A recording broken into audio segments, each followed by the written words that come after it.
All right, so Jamie cheated because Jamie said hello before the stream started, like a good 30 seconds before the stream started.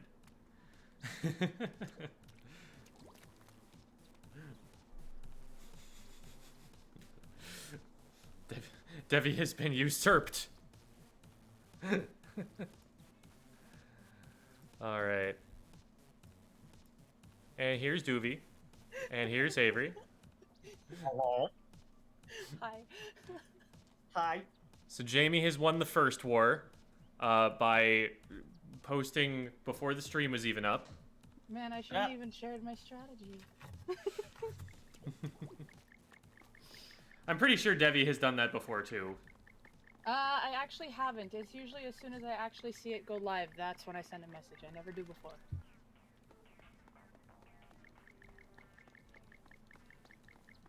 Curious if he walks at the same speed. Oh my god, that kills your eyes. I should probably actually open the game. You know, that might be handy.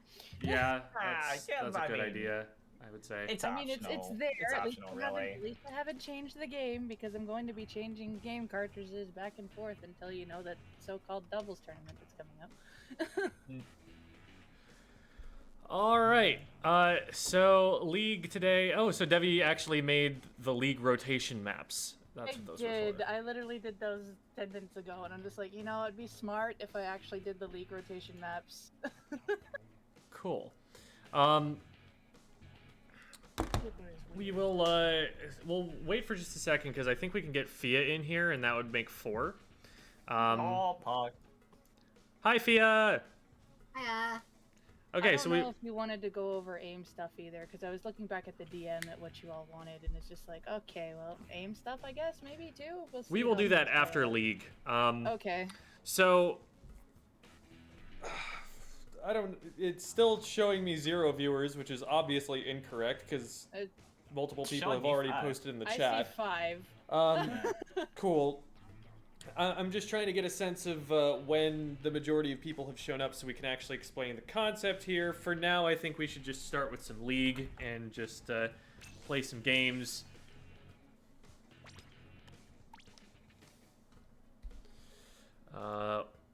Alright, today we are blocked by CartCat. Everybody thank CartCat for their contributions to the stream.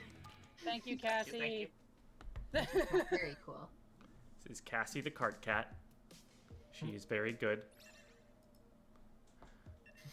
Glad I got a notification because I was just about to take a nap. Hello! Thank you for postponing your nap on our behalf. So, most of you will know the password. I just DM'd Phia the password, and we should be good to go from there. I'm gonna grab my Hi, Smidge, and hi, Ipa. Ow. Devvy, the guest coach, indeed. What happened?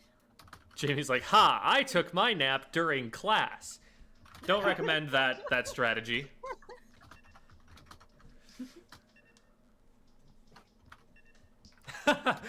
Fish going absolutely mad with power in the chat. Backline, yes! Finally, the weapons I play. That's how I interpreted that. To you, Fish. That is all for you.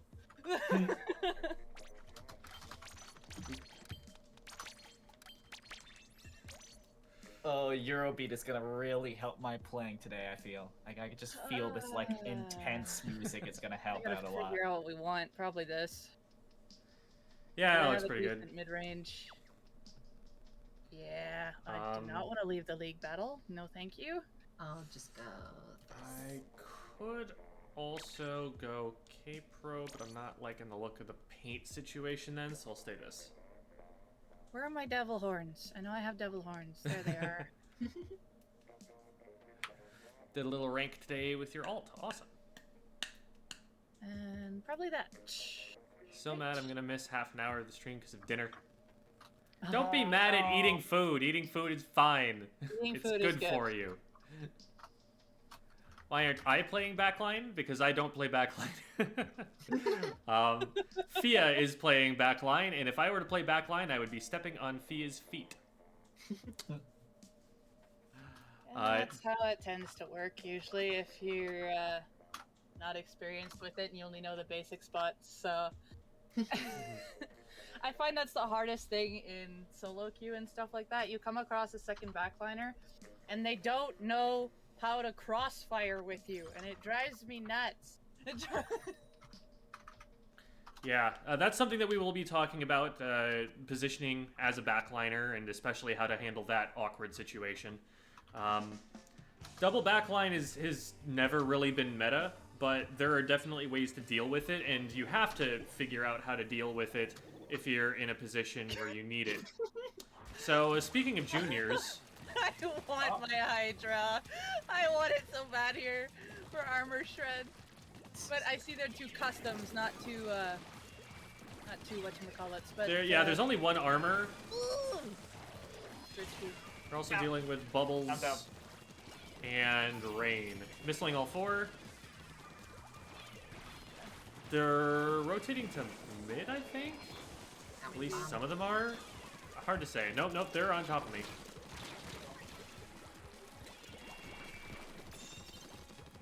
I got the Rainmaker. Yeah, good trade. Nice flank, Avery. Nice flank, Avery. Let's go! There you go. Chicken Lord! I'm down. I got one of them. I'm just... Literally, my goal here is to paint what they're giving. Got one. Oh god, my aim is There's bad. two on the plat up here. There we go, that's three.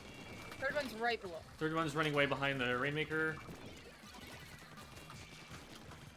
Remember, most of us have a range advantage over it, so make sure to use that range. Yes, most of us. Most. What do you mean? Devvy can handle it. I'm out. Devvy doesn't need range to do what she normally does. Who needs it? One moment while I just kind of run scared for my life. We could try and cheese this and drop it down from mid. I'm not liking... have to. But they're pushing forward right now. Yeah, missling all four. Trying to save Got one. I did not Got save two. Last third one's right in stuck. front of Got me. three. Nice. Come here, And- fourth. Okay, I'm not chasing. Okay, Oh, we're they're going mid because they're jumping jumping up in there. Ta-da! Lead. Feed for lead. Feed for lead, everyone. There is actually a better jump to do that gets you a little bit further up the ramp there from mid, which I probably should have shown off, but we'll just have to hold a little harder. They're mostly in mid right now. I think they're trying to fight their way into They're mid. actually they're in garden, but they backed off. Well, the Rainmaker's in garden, but the others are trying to push towards mid for the most part. Nope, they're all in garden. No. We've got two of them. The others Come on are They're on their definitely plat. elsewhere. They're on their plat. Yeah. Yep, pop. There's one still On me. pushing. Yep, got him. Thank you. Two in garden. Bubbles. Bubbles. Got one. Okay, well. I think we insist. Another person flanking behind. Okay. If that's what's happening. I traded up there. We might be able to keep the push going. Oh, I traded. Just kind of here. Yeah. We can definitely go a little bit from there at least. I'm in front now. They're going to drop from behind you. We need to go. Too late. Got, like, very little. Yeah, we had an opportunity to go earlier that we needed to take. The moment when I don't have ink as a junior. What is this? I got the one. The other one's below you. There's two there now. There's three. All right. I stayed up there for a good minute. I take. All right, don't overcommit. You're only two up. Get towards bottom and try and establish some control if you can. But be really careful, because again, you're outnumbered. I got Rainmaker. Almost. Hello, sir. Got With one. armor that I don't That's wanna- three down. The last one's in mid, coming down. Yep. Yeah, they're on Actually, Devvy. They're doing a 1v1 with me. How did they get on top of that? What the heck? Oh, he came from behind me. Yeah, there was the one in mid that was fighting me. It came back around. Yeah, I figured they would keep fighting you. No, they turned around. Or As soon as they realized they were I'm down. losing, they Oh, they fine. fled. I'm gonna jump back and so I can get into a bomb position. Got one. Need people in between Rainmaker and goal because bubbles are gonna stop me. Got it. One more here. Oh, there's one Item more right price. Got him. Nice. Now we could take it up over this way if we wanted. Yeah. Let's go into mid. Oh, this is Rainmaker free zone. I've got to drop. They're all bombing up here. Avery, to your left. Out. I just traded. Phia, we're all in mid right now. I'm here. What do you mean Rainmaker free zone? I'm in mid. I'm in the middle of the map. Yeah, I don't know. Thank you, KO, for the raid. Do you get Rainmaker free from going into Shrine? That's so weird. Yeah, thanks for the raid, KO. KO is a competitive friend of ours. He's played on quite a number of teams where we've been like in the same Ludi division or keep running into each other in tournaments, things like that. So. KO's fellow backline friend. If you want e-leader tips, there you go. There are little no Rainmaker signs. Have I literally just never seen those and perceived them as such? I just don't worry about it. Right before the pillows leading up to Shrine. Okay, so I guess it was just like too easy to stall there, and so they cut that part of the... They really just need to like cut some maps off from being able to play a mode, or like make it so that the map gets fundamentally redesigned for each mode, because some of the maps are definitely not good for some of the modes. I feel like the commitment to make them so did not really add to the game per se. Like you get like Overwatch, where a map generally is only played in one mode, even though there are like 5 modes. This is gonna be aggressive.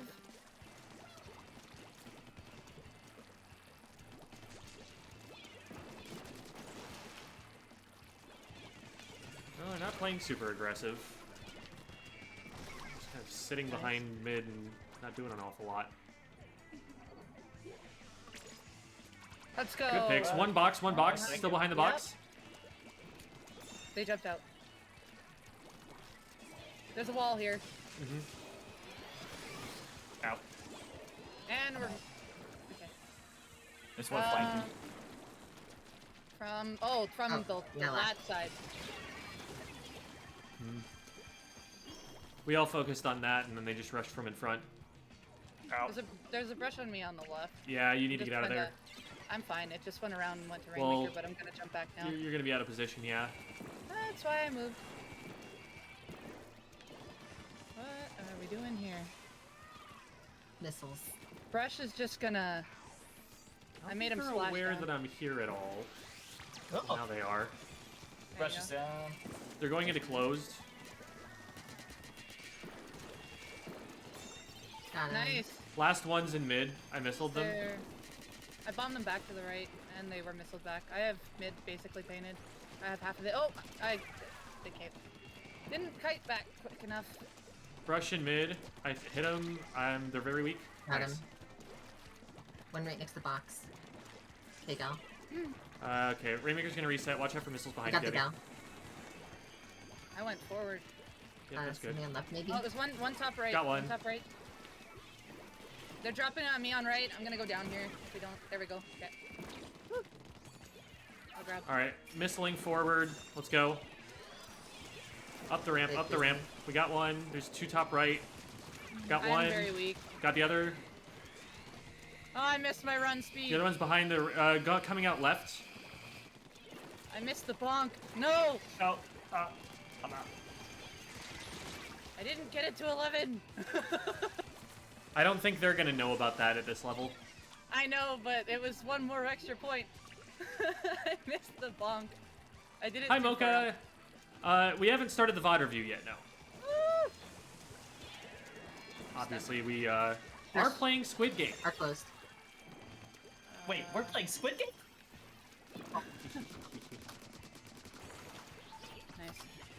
One in mid, one coming out to me Yeah, left. I got one from mid with a bomb. I could have picked that up, Jen. Oh. I kind of just felt like picking it up. I don't know. I am the support player. Oh! There might be one Watch coming out out. behind. Yep. Glue goes or low. Or not. Oh, traded with the one in mid.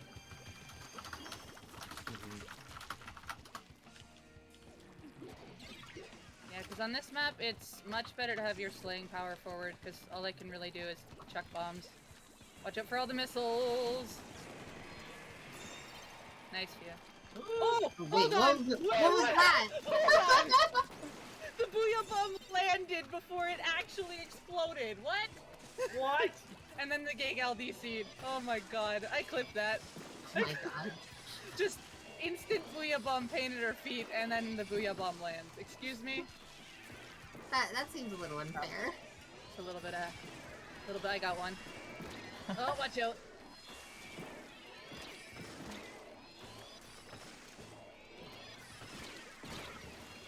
Oh, what shucks. happened?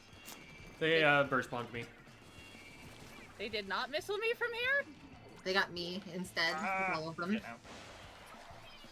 I'm just gonna sit here for a minute. They grabbed it. Yeah, They're I know, I'm behind at bottom them. of ramp now. I'm behind them. I had to jump out.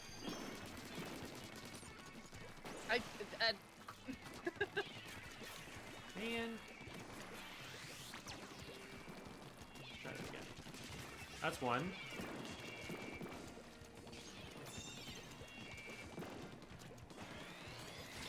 There's one sharking me. I'm down. Go, Devvy. No. There we go. Huh. I see you are playing Octo game. Fool! I am an inkling. This is a game of That's it. squids. Of squids and octolings. It's very funny. This is Squid actually Game. a really good position to have the Rainmaker in. Yeah, it's really difficult. difficult for them to get to paint it. Mm. Oh my goodness, that booyah bomb. I was like, am I the only one who sees this? Alrighty. Toru, I think what we'll probably do I- is we'll get to power, and then we can talk about Devvy's maps before we go into the VOD review, because I think that's going to be useful to highlight as a resource, especially if you're planning on just making them like publicly available. We can just kind of disseminate that from wherever. We'll probably like tweet it out, and I'll try to get it retweeted and sent around, and you know, get everyone to look at it. Yeah, I mean, it's still new, so like I don't have every map mode, of course, and I don't plan on doing every map mode. It's just kind of what comes up, and the ones that you mostly see in competitive are the ones that I'm going to be doing or plan on doing. So I'm just kind of taking my time with it. But I just have these two tabs consistently open, so it's just like, hey, this map came up. Where do you position on this? Well, let me just mark some dots on a map for you. Yeah, one of the big things to think about as a backliner is just where you're going to position, because repositioning is pretty universally more difficult as a backliner than it is as a frontliner or midliner. You're just less maneuverable as a weapon with any of those classes, as an offset to it being longer range. Got him. Nice. One on left, one on left. It's rapid. I think there was I'm another. down a I bomb. got the Nice. rapid. Oh, I picked Luna it is up, in mid. but Luna's in please. mid. Luna's in mid. There you go. They bollard. I broke the baller. They're on the... Luna's behind us. I got a double. All right. There's a rapid on Pushing the up top to try right. and take out the rapid. Rapid's on me. I'm down. Good job getting up there, though. That'll be some good points. I bonked. Woo! 11. Very nice, very nice. So what we're showing off there, folks, is if you paint right here and swim the Oh, Rainmaker I'm up out. to the point where you bonk against the top, Yeah, you that's need to- 11. Yeah, I'm getting it. Yeah, And go mid, it's, go mid, Box. it's a very efficient way to get that many points, where any of the other positions where you get 11 from Oh. are much harder to reach. It's just the Splatling with the Rainmaker. Yeah, I solo missiled them, Okay. Nice. and they are down to the missiles. One Oh, up on the right. Blaster saw me coming right. They're doing a pretty good job of zoning. We need to maybe use a special or something to dislodge them. The Rainmaker itself. But Phia was raying at the time. I wish I would have. Tell me when you're raying, Phia, then yeah, I can sorry. then I can wait a second to go for it. Yeah, my bad. That's alright. Inkjet right, inkjet right. Blink. Got him. Good Blink. pick. Oh dear. Luna right in Luna. front of Phia. I'm trying to help you. Oh, they Oh both. my god. Their baller saved me. Yeah. Well, they got a triple with that. I traded though, because they didn't see my bomb.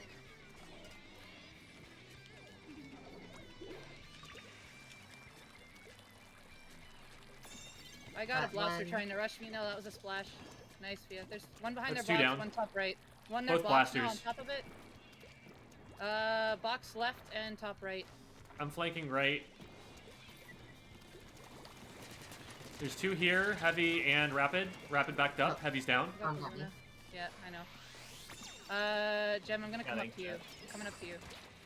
Yeah, I like rapid's targeting me here. Hopping across. There's two here again, rapid and heavy. Heavy dropped. I died Heavy's to a weak. bomb.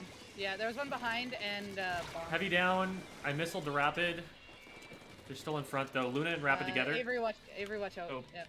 Thank you. Yeah, you had two blaster ranges on you. Yeah, I It's saw not that safe. last. No, I saw that last second. It's like, oh well, my fate is sealed. Unless I jump. Oh god. Oh, the rapid's super dead. Not Breach only and charger. regularly dead, but super dead. Got one. The last one's in pit behind you. I was Ray, going to win. yeah. I got it to 1. I bombed the Splatling and just kind of ran. Yeah, Inkjet.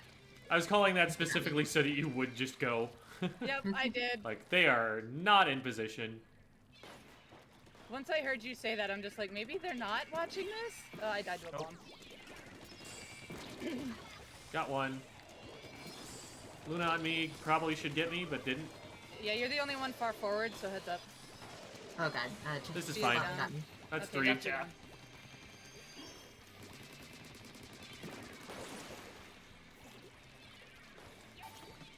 Okay, missiling top right. Luna Just on me. waiting for miss. Got him. They have a lot of mist Ow. here. Right flank? No, just a heavy. Got their shooter. Trying to work on the blaster here, which is not easy. Luna got in front of me. I got the Splatling. Nice I one. baited them into it. Nice. Got that person. Nice. They flushed me out of left. I'm down. Flank left, Oh, flank here. left, flank left. Whee! Two on I right. got the Hello. left side. Your last Well, Phia, we careful. have it. Back up, Phia. Yep. Get us jumps in behind mid.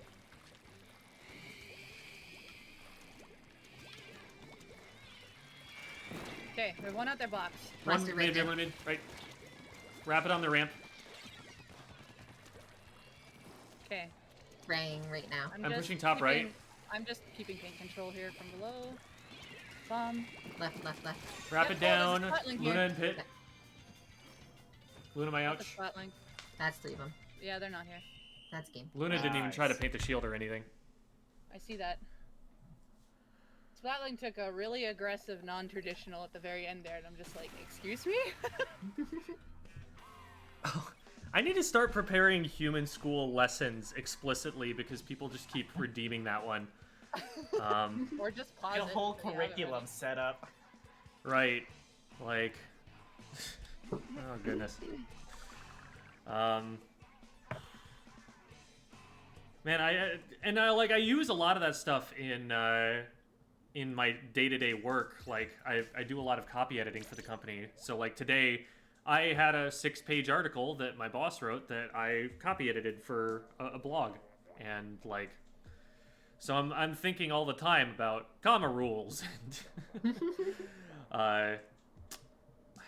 Common rules are actually... I hate the way we teach comma rules, because, like, on the one hand, they're simpler, but on the other hand, actually understanding why to use a comma is something that is based on a whole mountain of other overlapping layered systems. Like, you use commas to separate different kinds of clauses. How can you tell which type of clause you've got? Well, first you've got to understand subject and predicate. And to understand subject and predicate, you've got to understand the difference between nouns and verbs. And you've got to be able to identify how a noun is being used in a sentence relative to that verb. And all of that stuff is like a separate lesson in and of itself before you ever get to the point where you know where to put that little tick mark in the sentence to indicate where you should, maybe pause or give some sense of structure to the reader. Well, there's your whole curriculum right there. So, I mean, if we're going to get to comma rules, then, hot dang it, we're going to talk about all 8 parts of speech. We're going to talk about all the different roles in a sentence. We're going to talk about clauses, all the different types and how to create them. We're going to talk about sentence diagramming. And only then do we get to the comma rules. And I get to do that in a classroom. I don't get to do that with you guys. I am getting huge flashbacks right now. I don't think I was ever taught, like, any of that. Just my first English class that I took in college, like in my first year. That's how in-depth it got, and I'm just like, back to the basics. Great. I ended up learning multiple different types of sentence diagramming. There was the one that's a lot more traditional. It's named for the people who came up with it, and I don't remember those names off the top of my head. But then there was a different version that's based on Noam Chomsky's language theories. I don't know if we got this. Yeah, I don't think we do. We do now. Now we do. We got it. I have object structure. We got one to that. Yes. There's one behind mid. 2 on me. Nice. Oh, that's third. That's 3 behind down. Mid, behind. One more. Got him. There we go. Let's start pushing. Grabbing. Yeah. There's one top right already. They're jumping on me. I'm down. They're coming through closed and flanking left. Nice. Nice Got that shot. one. Oh, I jumped off. Careful, you're furthest forward, Phia. Back up a little. Yep. I'm watching the right here because there's one on the right. Yeah. I'm gonna push the ramp. I'm Damn, on armor. top. Yeah, you got me. You got One- me. There's Coming 2 to in fight pit me. coming after me. I'm down. There's 2 on the right. I'm just gonna. Can I flee in time? Yes, I can. All right. They'll probably get lead. Don't feed to prevent it. Got it. Nice. Flank left, I think. I'm Yep, gonna flank through left. closed. I think someone's Junior watching it and RNG backing up. Yep, fight. they are. Oh my god! We traded. Okay, As good it trade. should One be. coming at me. Got him. Out. They bombed me. 2 in mid. Missling.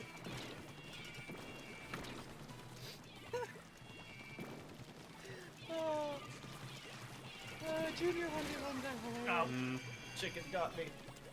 Trying to get some kind of control in mids. 2 on right. 2 on right. Rushing Devvy. Yeah, I got one. Honestly, I'll jump into that. I got the Rainmaker to a bomb. Cool. There's one on the left side somewhere. I don't know where, but there. Oh, I found Maybe him. my savior. They have. It's one of them with rain. They popped rain on the left. They're right behind the box here. They jumped. Got one. One on me left. They got me. On my ouch. Junior. Well, I mean, I guess they're all juniors. Don't chase it too hard. Yeah. They're pushing me really hard. I know. I got one. No, I say thank you. They're behind our box. Okay. Yeah. Well, That was so much. Oh wow.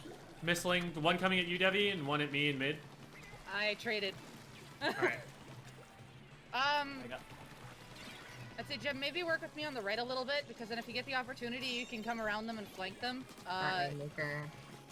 I don't want to flank them. I want to zone them.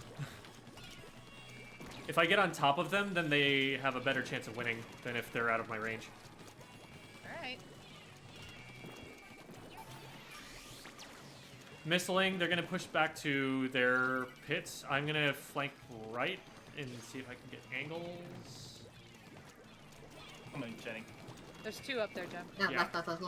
I'm zoning them, but I can't necessarily go. I'm down. They came from right. Guess they came up from... Okay, careful. They've got a lot of angles and they're sharking a lot. Got one. Left closed, left closed, left closed. Oh, they got me.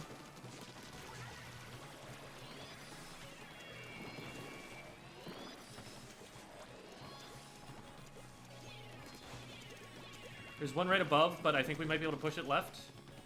Okay. Just watch out for bombs. There are a lot of bombs Okay, here. we probably can't do that. No, we're almost there. Flanking it. Got him. Got one. Okay, good Got push. more. I got jumps. I am jumping for you. Jumpy Okay. jump. You jump. And Jim's doing the thing. Nice ray. Just gem things, you know.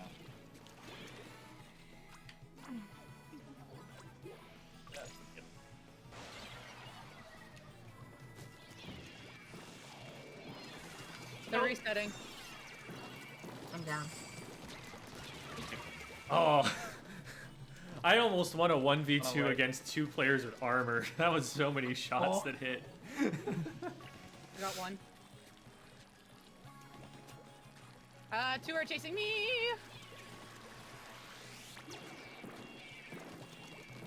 Got one. Ow. I'm dead. Ooh. I'm moving so much, it's really hard to land a shot. Yep. That was Lightweight junior work. weapons. Why don't they just walk into our aim? I feel like that'd be so much easier.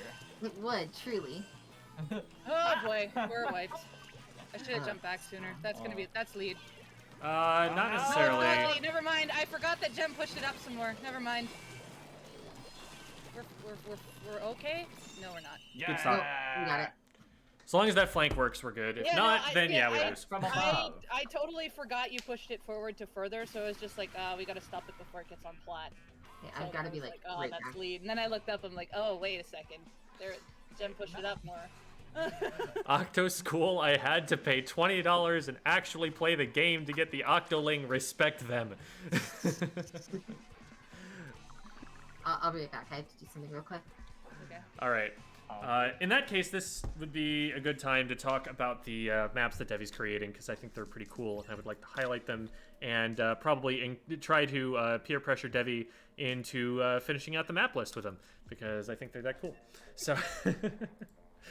Noted. Okay. So I'm going to screen share here. I know my face is off screen. Don't worry. Now my face is off screen, but we're going to be showing something else. All right. So this right here is a Google Drive that Devvy has been filling with map mode stuff. Refresh it. Refresh it for the Rainmaker ones. Did it not work? Oh my god. I wasn't Hang looking at... Yeah, here. on. Okay. Hang on. All right. Let me- Anyway. the ones in there. So what Devvy has done here, I'll just grab another one to give you an idea, is Devvy has put up a list of... let me make sure you can see this. Yes, you can. Okay. This is a list of positions to take as a backline weapon. Like we talked about before, a backline weapon, because it has really long range, would be overpowered if they didn't offset that long range with some kind of disadvantage. And a lot of the time, one of the things that they disadvantage you in is movement speed. The Hydra, for example, is a very, very slow weapon. It is the slowest weapon class, and on top of just, moving slowly, it also needs to charge for like 5 full seconds or something like that before it can actually fire. So even once it's in position, it still takes some time before it is actually going to have an impact on the situation. So the impact of that on the weapon is that you need to kind of have a plan for where you're going to be. You can't just decide, okay, I'm going to go over here, and now I'm going to go over here, and now I'm going to go over onto this side, because I'm a zoomy shooter that is able to just do those things. That's one of the reasons why it's good to have something like a support weapon on the tower sometimes instead of the backliner, because they're able to move more efficiently on the tower. They're able to kind of dodge around the pole there and take the scrappy up-close fights against weapons that might try to run up and knock you off. So the reason that it's important to consider your positioning as the backliner is that once you're there, you're committed to it. So if you go someplace that's not helpful to you and your team, you're wasting way too much time and not being impactful on the map. These positions are determined by a lot of different factors. Some of those factors are what the objective is at that point in the game. So you can see in the upper left, we've got red is a place where you would go if you're on offense. And you can see those are much more pushed up positions. If this is your spawn and this is their spawn, these positions are universally further forward, which makes sense. If you're on offense, you have control of the zones. You're trying to lock the other team out of reaching the zones in the first place. You don't want them to even get here. But if you're on defense, they're trying to establish that perimeter against you. And so that means they're further up. It's not safe for you to be on the enemy's conveyor if they have the zones. They are able to paint up all around you and kind of flank you from whatever side they want, and good luck even getting there in the first place. So that's one way that these positions are split up, by where you want to be based on what your goal is on the map. Another way they're split up, you'll see most of these positions give some amount of high ground advantage. So for example, the tops of the conveyors, you get high ground, which increases your range a little bit and decreases the opponent's ability to shoot you. They have to get even closer to shoot you than you have to be to shoot them. That's a big advantage for any weapon in the game, but especially for a long-range weapon, where if you're a Hydra sitting up here and somebody's like back here, they have to respect this like whole big circle around you, and that's really oppressive if you're allowed to stay up there. So height advantage is a huge reason some of these positions are being taken. And another thing to pay attention to is that there is a wide spread of them around the map.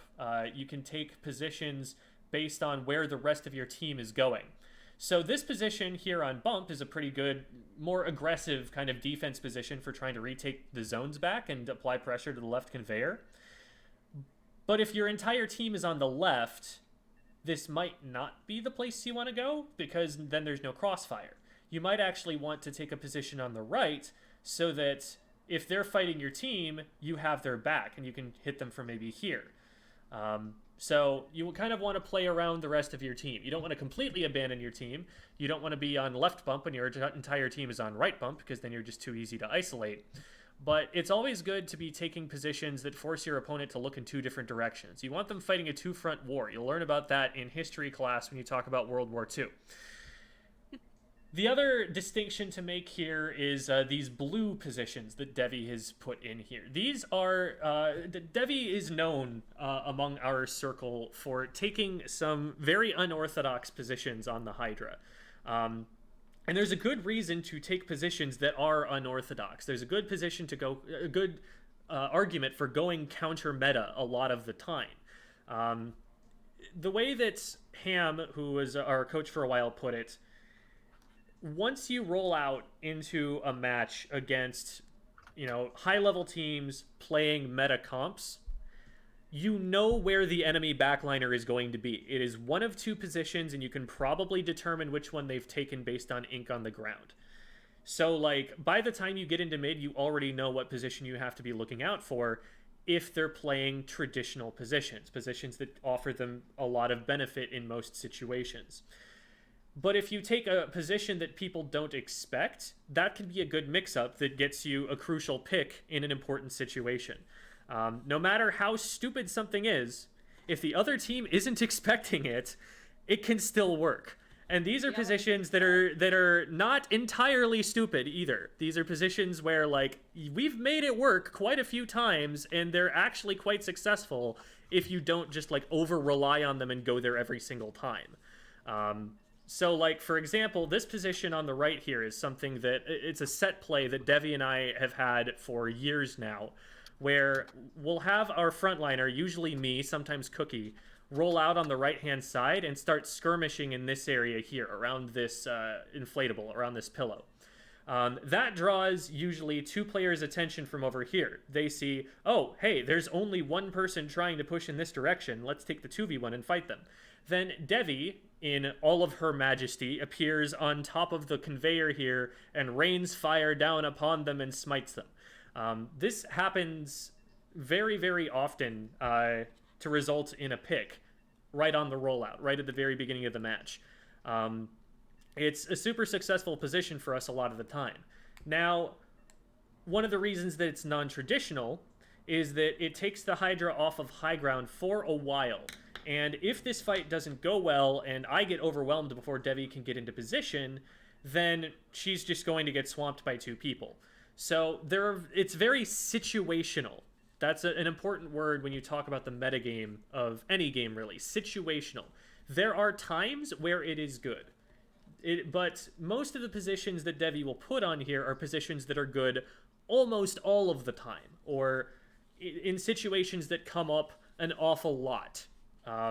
So this is situational, it's niche, it's an idea that can definitely work in the right conditions. You just have to set up those conditions for yourself. And doing that may be worth it or may not be worth it, it depends. For us, this has worked really, really well, and I would recommend anybody try it. But those blue positions, those are the ones where, you know, Devvy will do this, but take it with a grain of salt. There might be reasons not to do this, and you need to be aware of what those reasons are before you try it.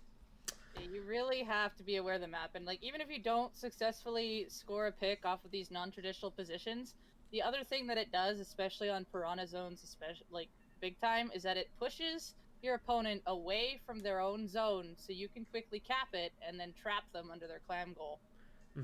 So I think the play that Devvy is talking about here is if you're drawing 2 players in this direction, what that means is mid is largely unprotected. There are at most 2 people watching over here. And so you have easier access to your zone than they have access to your zone. And so you can paint your zone pretty easily here. And then all you really have to do with these 2 players who are on the left here is get them to paint the right-hand zone. And now if these 2 players have been drawn away from the zone, they don't have any escape route behind them onto the zone. And they could get pincered from there if you're able to delay this fight for long enough to get your teammates through mid. That's kind of the nature of these maps. I'll show you guys another one just for more reference so you can see kind of how this looks. So if this is your spawn, standard defensive positions are these 2 places, and that's kind of where you generally want to be. This is another position that Devvy will sometimes take on the rollout because a lot of teams find it safe to drop here. And so if there's like a support player, for example, sitting down here just painting for armor, Devvy will often roll out onto this side all of a sudden, get some picks on people who were not expecting such a long-range weapon to be in that space. And then, you know, with the armor down, the 3 other players are able to rush into mid and you're able to gain control. So that's another example of like a non-traditional mix-up, a situational sort of play to make as the backliner. And it's important to have, you know, a bag of tricks to not just rely on the same old thing every single time to potentially be catching people off guard. So these maps have been posted, I believe, in the Bravest Discord server. For those of you who do not have access to that, here is the link really quick. If you go in there and especially give yourself the Squid Kids role, you will get... I just realized that I didn't put out the notification that we were streaming, so I'm going to do that real quick. But you will, when I am doing my job, get notifications every time we are live with Squid School. Tippity tappity / Bravest Esports. Okay. Not even the slightest bit late. Nothing happened. We're live. There. What are we talking about? Hey, look at that! I did it. So you get all of those notifications for the stream, but also this is where there's a lot of conversation going on actively about the game. This is someplace that Devvy has posted this link to get to these, and like I said, I'm going to try and peer pressure Devvy to flesh it out a little bit more. Like maybe on, you know, different modes it can be tough because there are so many different maps and modes, but maybe there are some maps where it's about the same for every single one of them and you can reuse some of the maps. So just food for thought, because I think a lot of people would really appreciate that reference, and if you are willing to make it, Devvy, I'm sure it would definitely see some use. And I wouldn't even be surprised if it showed up on like a list of resources on Sendu or something like that, because I think this is super good for backline players to know about. Okay, that's all I'm going to do in the way of highlighting that in particular. We might go back to that when we talk about the VOD review that we're going to be doing for Phia here, but that's all on that for now. So I think it's probably a good time to start shifting gears to the VOD review itself. So I am going to switch it up. So we've got that on screen. Hello, Team 225. And Oza. Hi, Oza. Oza! We play League of Legends and a bunch of other stuff with Oza. Oh. I pinged my server. Yeah, you did. Ah, okay. That makes a lot of sense. This is not the right thing. This is the right thing. Okay, there we go. Make sure you actually share your screen in Discord. It might Yep. help. I will do that shortly here. Oh boy, I just saw like a long list of notes. I sent it to you. If you didn't see it, I sent you the entire doc. I was typing it out, and I'm like, oh, I ran out of characters to put in an actual Discord DM. To Google Doc. Okay, Google Docs are very nice. here we go. And I am going to turn myself off so that we can see the whole screen, because that's going to be important here. All right. So we don't quite get to see our entire team here, but this is a League Duos match. So Devvy and Phia are playing together here. Devvy is actually featured in this game. Phia will be playing the E-Leader. And they don't have a backline, so weapon matchup doesn't really seem particularly important here, except if you get closed on. Like, every weapon in the game, ideally, you are just staying so far back from that they never reach you. And The biggest concern here is actually the machine. Mm-hmm. I would agree like when myself. I say a machine, it's like ledges, no. Mm-hmm. A backline's worst enemy, since they, can't possibly get outranged except by other backline weapons, is often actually a weapon that can hit around corners or ledges. So blasters and buckets in particular.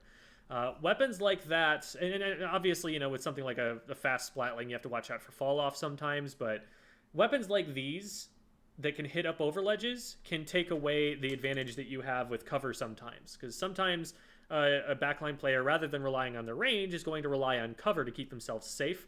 And in some of those situations, they're not actually safe. A roller or a bucket could slosh up over the top of that and still get the pick even though you're behind a wall. So that line of sight sort of cover that you get from some parts of the map here aren't going to apply against those kinds of weapons, and those are probably the ones you need to watch out for the most. That and bombs. Juniors like to throw an awful lot of bombs, and this mini has a burst bomb, which can also poke at pretty decent distance. Even on something like a Neo Splash, actually I used to run this on the vanilla dualies. If you run 1.1 of sub power up, you have this more burst bomb range than a Jet Squelcher has main weapon range. So you suddenly become a pseudo backliner if you have a burst bomb and a little bit of sub power up. So that's something that you do sometimes have to respect as a backliner, that even though the main weapon might not be in range, you gotta watch out for the burst bombs sometimes. So those are kind of the main considerations. Again, the fact that you are an E-Leader and you can hit them, you can hit mid from like up here, that's a way bigger advantage than, being aware of some particular aspect of these weapons. You kind of just want to be keeping your space whenever you can, and that's when you're going to have the most impact. But of course, you have to have an impact on the game as well. You can't just play so safe that you're zoned out of play completely, so sometimes you got to take some risks. And the video restarted for some reason. Cool. Hello. What is going on? Refresh the video, I guess? Or... It doesn't wish to work.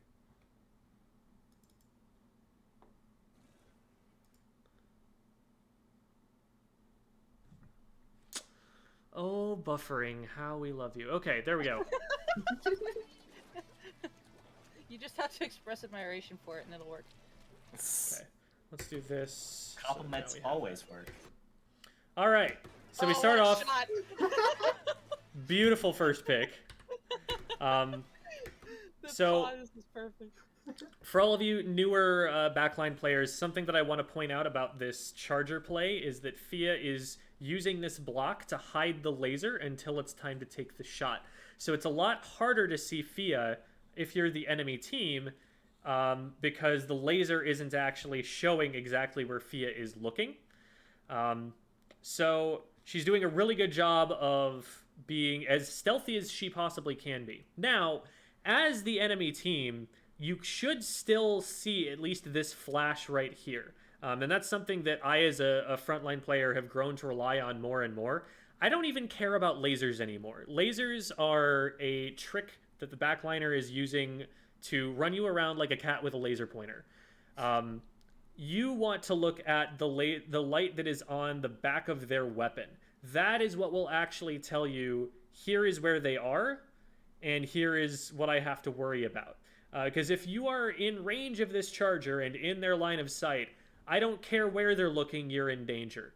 Yep. So these players might have kind of checked out, okay, this is a common backline position, I don't want to be here, or if I'm going to approach, I want to use cover. They might have maybe been able to drop off the bridge and use this for cover and take this side of zone and make it a little bit more difficult for Phia to hit them, especially since Phia would have to left side peek around this side, and that might give them mini shots or something like that.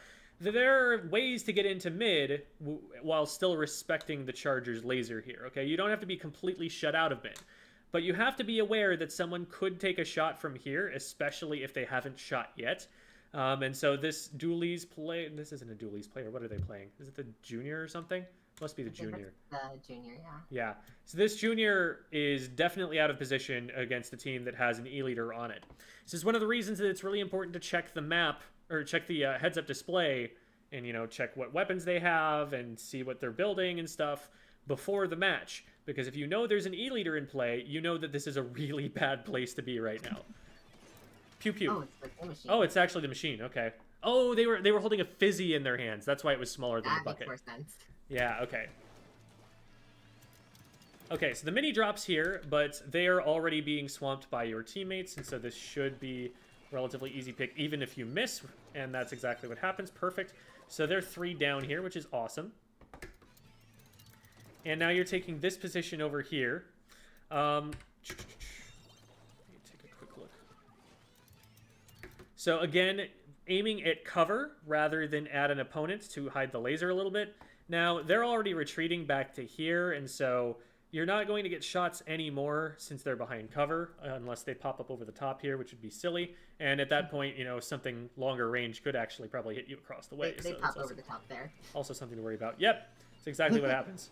They do pop over the top there. They made the mistake in sloshing at you. Oopsie daisies. So yeah, great pick. All skill, outplayed, hashtag best gamer. 100%. So I was just exerting charger pressure with my laser. Right, exactly. Now, something that Devvy points out at this point. You've focused on this part of the map with your camera for the last 5 seconds or so, which means you don't know what's happening in mid. You haven't seen any of them, whether they're dropping into street or not. You've only seen the one player that's over here and maybe another player who just showed up. I didn't pay a ton of attention, so maybe there's somebody else over here that you're aiming at. But you don't really know what's going on elsewhere on the map. For all you know, your teammates might be pushed all the way back to the right, and they have full control of mid at the moment. So it would be good to at least see what's developing over here. You start to look over here now, but they've popped armor. When they pop armor against a decent team, what that should mean is that they're ready to push. Now, even into X rank, you will see players who just pop specials for no reason, who pop specials because, oh, hey, shiny thing lit up, and I get dopamine at the end of the game if I have more of the number that shows that I pressed the right stick in. So you might run into the situation where people are just using specials for no reason, but especially at the X rank level, start giving your opponents the benefit of the doubt that they're actually using that special because they think they can do something with it. If they pop armor, expect them to rush you. Expect them to push forward. If you're pushing at the same time that they're pushing forward, you're going to run into them at their range. And as an E-leader, that is absolutely the fundamental thing you don't want to happen. So what happens here is you notice, oh shoot, they've got armor. They're starting to drop over here. They're in range to throw bombs at me. The mini's in range to hit me.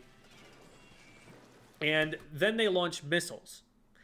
And that forces you to move. And being forced to move as a backliner is often a really nasty thing because, like we showed in the diagrams, which unfortunately I did not keep up. Let me look at one of these again. You'll notice that a lot of these positions are relatively far away from each other. If you are on defense, let's say, and you get missiled out of this position, you can't just, like, get to the top of foot here easily. You have to move a pretty far ways away to get to back here. You're out of play for a good couple of seconds.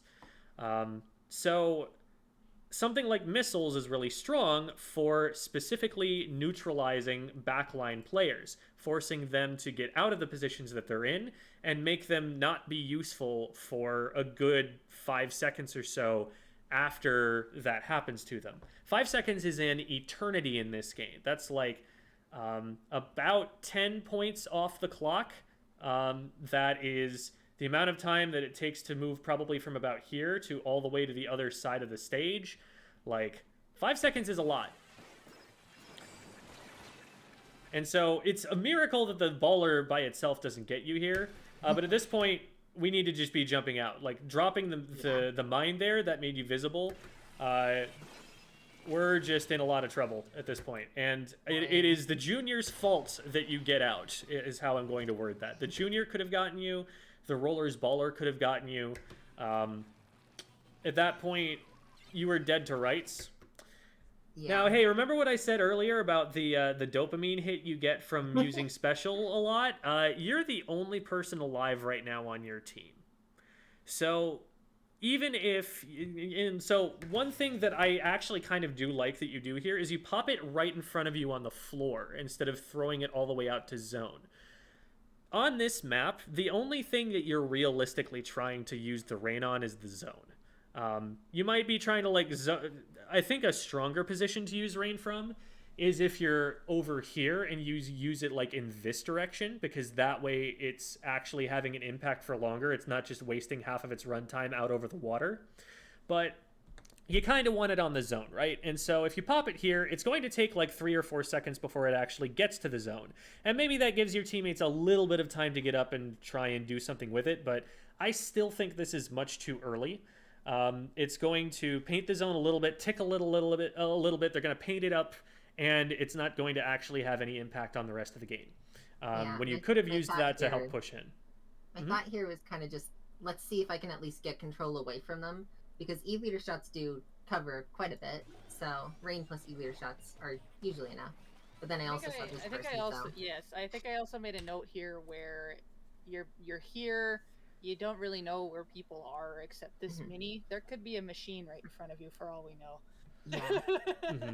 And so it's just not worth being in this spot in the first place. Like, yeah, you have a side pick on the mini, but as soon as it's lost, like, there could have been another person there. It could have been more than just a mini.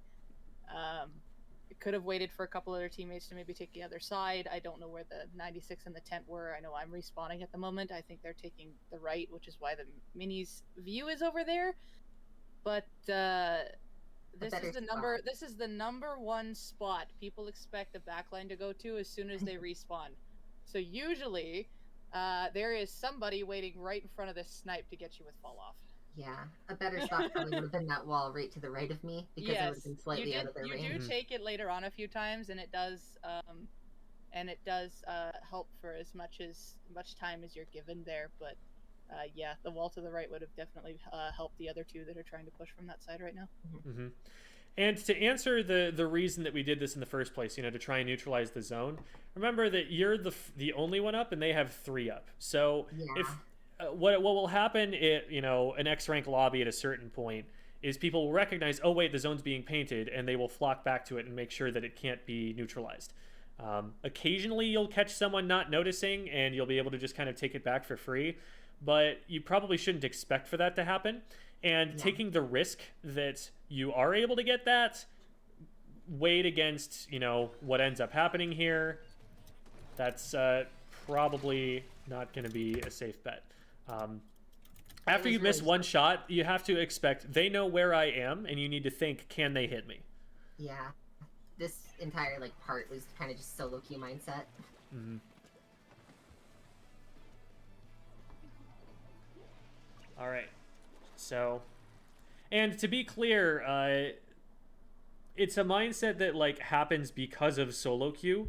It's not a mindset that I even recommend having in solo queue. Yeah. Mm-hmm. It's just it's the mindset of I have to do everything because my team's probably not going to help, which is just not true a lot of the time. If you work with your team, you'll have a lot more success than you think. Right.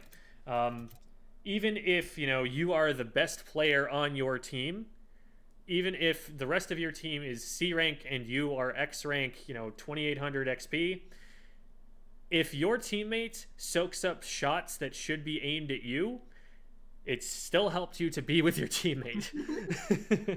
You know, if nothing else, they are meat shields, they are distractions, they are ways for you to find angles on your opponent that they're not watching for.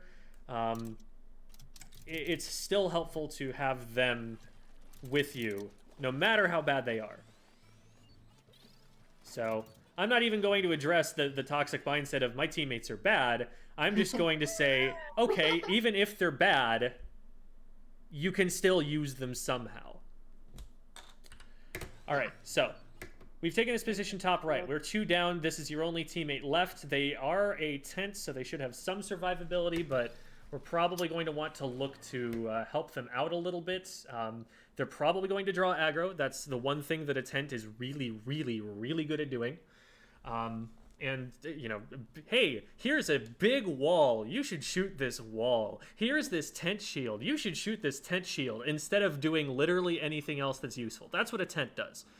And they're in a position right here where they're kind of hemmed in. So if they're allowed to just stay in this position without any help and the other team is able to dogpile them, they might actually go down and you might not have that player going into the next push. So it might be helpful to like look over towards them and see if you can get a pick based on the aggression they're drawing. Like you can see there's the junior that just walked by there with their back to you. So that might be something to look at. Here though, so we know that there's somebody around here. You fire a shot there. That shot around the wall is something that, you know, any frontliner or midliner goes and says, ooh, look, food. They see this and that tells them, okay, this person is unaware that I am in position to chase them down. So they wait until you've fired a shot, which is really smart, because now you have to charge up a little bit more. You fire this shot, and that shot, is, even if it hits, is not going to be enough to do lethal damage. So at this point, this is a lost fight 100%. You don't have time to fire another shot and actually get lethal damage before they're going to get to you. So at this point, we need to be running away. Yeah. And your tent is still in there, and they're still doing things, and they're still, you know, having an impact. And so that gives you enough of a foothold on the right here that you should probably be able to get something done. The junior has just gone down, but you get a pick on the zone. Perfect place to get a pick, of course. The bucket here is kind of throwing, honestly, by being on the zone. You really never want to get picked there, especially. And so as a result, when you have control of it, you almost never want to be on top of the zone at all. Because that one pick here neutralizes the zone. And so this, you know, even match right now got stalled out for just a little bit longer because we kept that going. This score would be a lot lower right now if not for that pick. I think that pick went down at like 20-something. So like almost 10 points here that just happened because this player died on zone. So my frontliners and midliners out there, do not die on the zone, finger wags. I realized that you can't see me wagging my finger at the screen because my I'm webcam is sure not we can activated, visualize it. but I'm doing it. I'm doing it vigorously. Okay.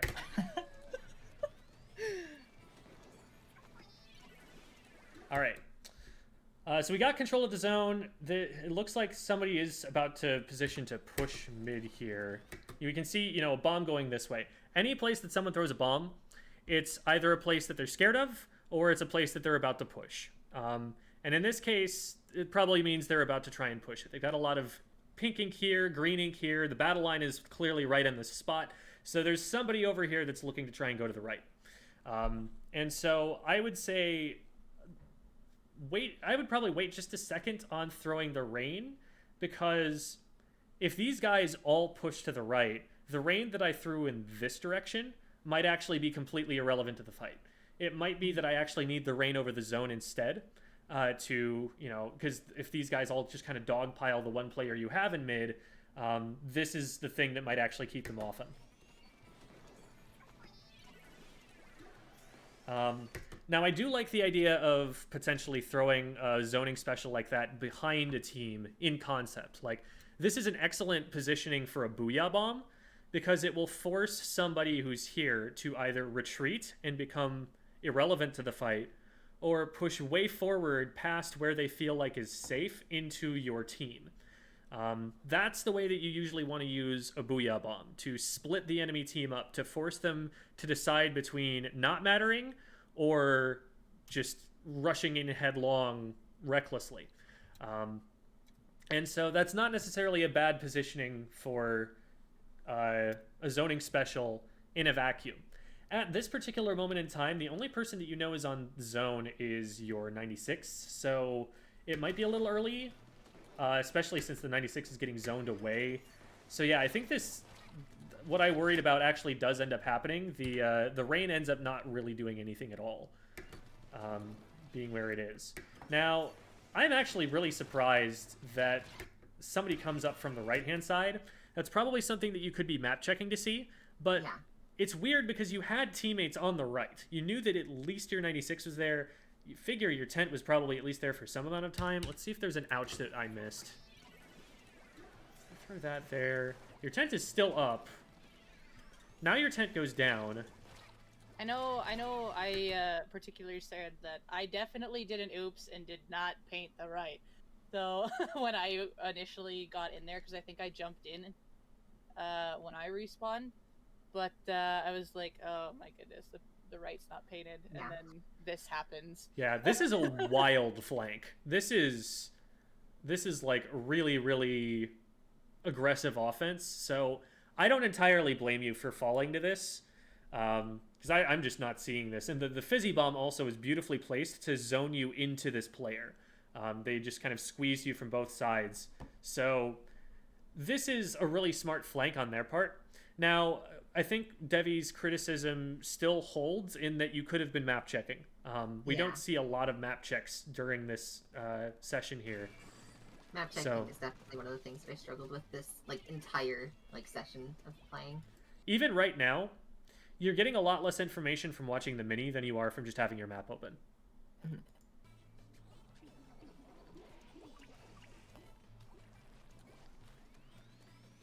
All right. So there's this player here.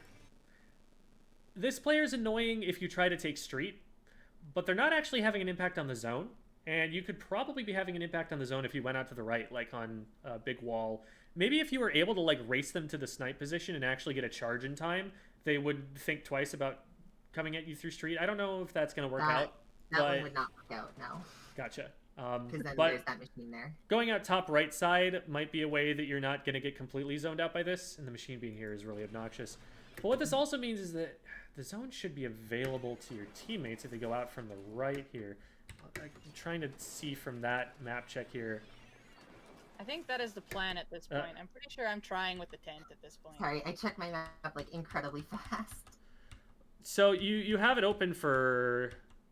let me see here. Let me see. 1, 2, 3, 4, 5, 6, 7, 8. 7 frames. What information do you get from this? Let's just take a look. You're getting... Probably the best information you're getting is where your teammates are. I know where my teammates are. I know how much coverage they have on the map and where they have coverage on the map. Because I know 2 of their locations, I can guess like generally where the other 2 might be. Mm-hmm. Somewhere around here, probably. In a spot like this, where I'm being directly pressured by a machine, and I'm kind of like, there's not really a lot that I'm doing here.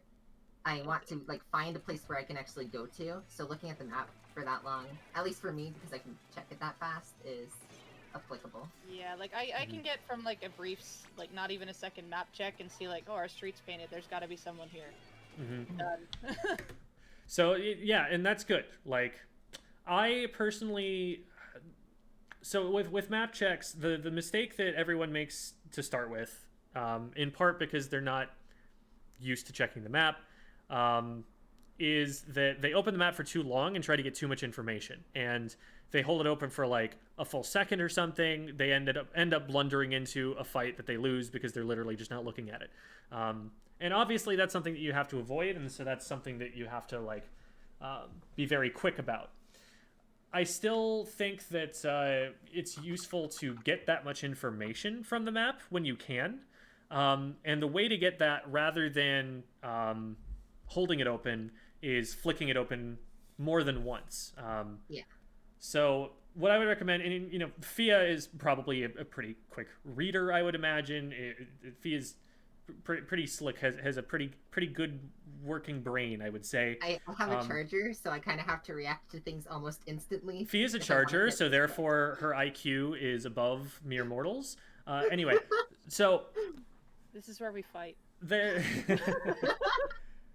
So the thing is, Phia is getting information fairly quickly from this, but for those who are watching who are trying to incorporate map checking, I would definitely advocate flicking it open about as fast as Phia does, but doing so repeatedly, more than once. So you flick it open and shut, wait like a fraction of a second to get your bearings again, then open and shut again, fraction of a second to get your bearings again. It's kind of like, you know how when you're driving and you look out and you're looking through a fence, and if you focus on what's on the other side of the fence, you just don't see the vertical parts of the fence anymore. Your brain just kind of edits them out. It sort of becomes like that, where you're getting both pieces of information, but neither of them are interfering with each other. You know that there's a fence in front of you, and also you know that there's a field behind it, even though at any one point in time, if your brain were to just to take a snapshot of that, it would only be able to perceive one or the other thing. It can't look at both. It's that sort of a deal, and I hope that I've explained it in a way that makes any sense to anybody and isn't just making people more confused. But it's like looking through a screen almost. You don't see like the blackness of the screen, but you know it's there because you're looking at what's behind it. That's another great example. And you can create that effect for yourself if you just flick the map open and shut. What you're looking for when you flip the map open is also very important. If you're trying to look at each individual place very carefully, you're probably going to take too long. You need to kind of set your eyes where on the map you already want to be looking. So part of that comes with knowing the shapes of the maps already. But if you look at a spot on the map and think, I want to see if this one spot is green or purple right now, and you open the map, you see, you know, one of those two colors, and you can flick it shut as soon as you've just confirmed that is green. It turns it to like a kindergarten level of comprehension at that point in time. It's just a yes or a no, a very quick binary decision. Okay, that spot's painted, I can't go there. You ask a few of these tiny little questions of, where are my opponent, or where are my teammates? Okay, they're in these places. What's painted pink? Okay, those places are pink. And now you have all the information that you were going there to look for in the first place. Can I just like to make a beef shout out to Barry? Barry is in chat right now. The sniper himself. Barry is a pretty well-known backliner, I would say. Pretty good at the E-leader. Not bad at all. Hey Barry, you should teach me how to play E-leader. Teach me how to leader. Teach me how to... Okay, I'm done. Yeah. I'm dating myself so hard, and it's... I don't care. Zoomers, get at me. I am old. All right. That just happened. So here we go. Moving on. Enemy team is 1 down because Phia was able to get a pick on that machine, so that is going to give the team on the right a much easier time getting in. I would say as an aggressive position, like if you're really just trying to get picks at all costs, left is actually probably the place you want to be right now, but I totally respect going towards the middle instead because it might not be safe on the left. We still don't know where that roller's at.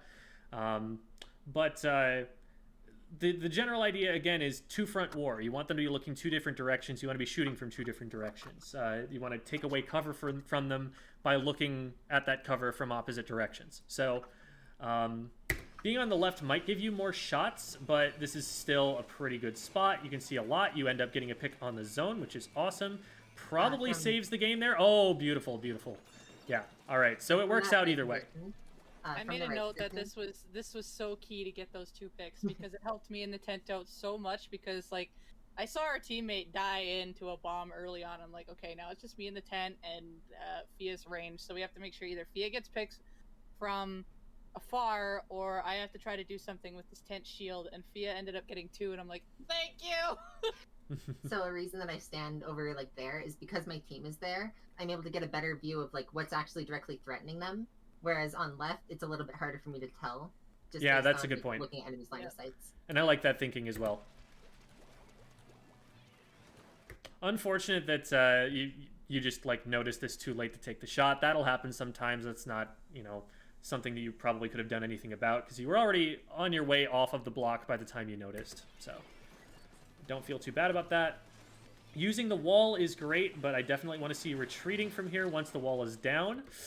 That spooked me a little bit. Not gonna. So we, I'm not sure if we know that there's not someone on the left over here. In fact, we know that there was a mini back here recently. Okay, they do back away. There's still the possibility that maybe someone's over here. I don't know. I was watching pretty closely. There's at least 2, but the biggest thing to note is that they had 2 specials. As soon as you see that, you don't want to be there. You want to be bracing for what's about to come at you, and this is the result. Like my just like internal alarm bells are ringing as soon as that wall goes down. I'm too here. I think it's this wall. My internal alarm bells are ringing as soon as those missiles go out, because the wall is not going to protect you from those. The missiles are probably going to take the wall out. At this point, I probably notice the tent has launched the shield rather than staying here with it. At this point, I'm backing up. Even as a frontliner, I'm backing up probably at that point, just because there's a lot that's about to be coming. My teammates are backed up. You can see the tent is only able to set up from back here because of all the bombs that are coming in. So they have no protection for you from what ends up coming from the left-hand side here. It's a good flank on the minis part, and I don't know that we could see that from that side. We could not, no. Something that I'm definitely bad at is backing out way too late.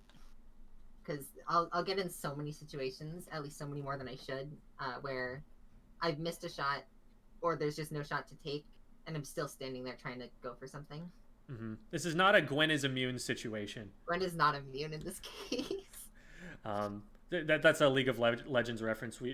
Phia plays Gwen in that game, who has an ability that just makes it so that you can't hit her sometimes.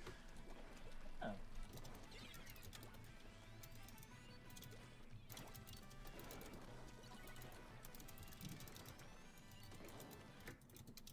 All right, so at this point, this player should be backing up.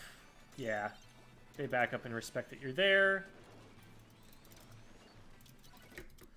A lot of frontliners and midliners are actually pretty good about not getting hit by chargers when they're on this ramp here.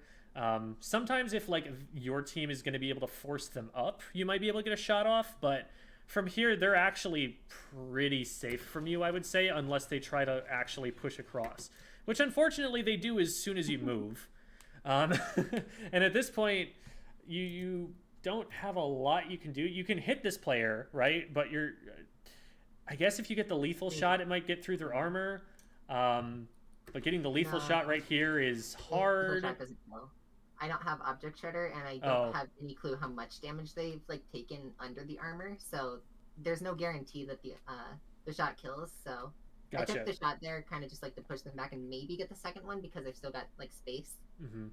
at this point in time, so you got the armor off, so that's mission accomplished, and now you need to back up because you need to maintain your space because you're not going to have enough charge for a lethal shot by the time you just stand here and let them run at you. So from here, also, I get, you know, sometimes you can kind of ignore a flank because it's not in a relevant position, but from here, let's say they keep pushing you. Where do you go? You can jump across into a sea of purple ink. You can jump into the water. That would be funny. Or you can back up where you're still in their line of fire. I just have to jump back at this point. Right. This position is it's a ticking time bomb, and so the one shot that you might be able to potentially hit from here is probably just going to get traded back, even if you take it and you're successful with it. Better call is just to get out. Yeah. Honestly, I am amazed that they don't kill you. I feel my, you know, again, the alarm bells that go off based on my sense of danger, they've been triggering for like a second or two already, and the fact that you got on top of this box at all is probably the fault of this guy or the fact that Devvy came in and distracted them or something. I don't know. But now, so you're getting missiled and pushed off to the left. There's a guy over here who's probably going to engage on you when you get there. You do jump back, but you could have gotten out of that a lot earlier and would probably have a better result doing so. Okay, so now we're almost out of time, and this is kind of a desperation push. At this point, like, oh man, they're set up really well in front of your teammates. Even if your teammates win these fights, it's going to take a while, and I totally understand just going for the zone. Not a lot that can be done once it gets that bad. This map is very fun when I have the advantage, but as soon as we lose the advantage, it becomes like 15 times harder. Mm-hmm. So really quickly here, I am going to make sure that I didn't miss anything that Devvy pointed out earlier. A lot of these points are based on notes that Devvy gave me ahead of time, so credit where credit is due. You know, I am not a backline main, and sometimes I want to crowdsource a little bit. Was there anything that you recall off the top of your head, Devvy, that you wanted to talk about there? Oh, mines was one thing. It was mines. Yeah. I did see them earlier. The second, like for this view, rather than when I first watched through it. You're forgetting to place them where you can give yourself more security. Like mines are also your extra alarm bell. Because especially on those flanks on the left, something I do is I'll either place them down below where they'll land on the flank or just above because they tend to just immediately swim up that wall and go from there. So placing a mine there or on the right side wall where the mini was flanking, because you know the mini flanked twice. At that point, there should be a mine there for you to know. Or just something on the left because the machine came there as well and the roller. Those are two key spots to put mines, and on offense, you want double mine the zone. They paint, and they can paint through certain specials too, like a bomb rush. They'll help cover a couple bombs. Booyahs, they'll help paint through a booyah. They are triggered back, so like a booyah might reclaim the zone, but those two mines will go off after the booyah and already cover half the zone. Yeah. So then it's a quick reclaim. Even in a couple fights where you stay a little too long, I find you're putting the mine down just before you're about to go down. As you're fleeing, you should put the mine down. So as they're coming to you, you hit it, and then you maybe have a chance for a tap shot, but even then you should just still be long gone. But the extra damage helps, especially even if you're fleeing from a scene and there's teammates around you. Like there was that one side we saw you on the left there with the tent wall. We took a second there to discuss all that. You could have put a mine down there as you were just about to flee backwards, and probably someone would have been able to get at least a pick with the extra mine damage. Yeah. One of your mines that you put down as soon as you died towards the beginning there, I was the last one on zone. You put a mine down as you were dying. That mine actually secured me a splat on someone on zone. It just too bad I was the last one alive.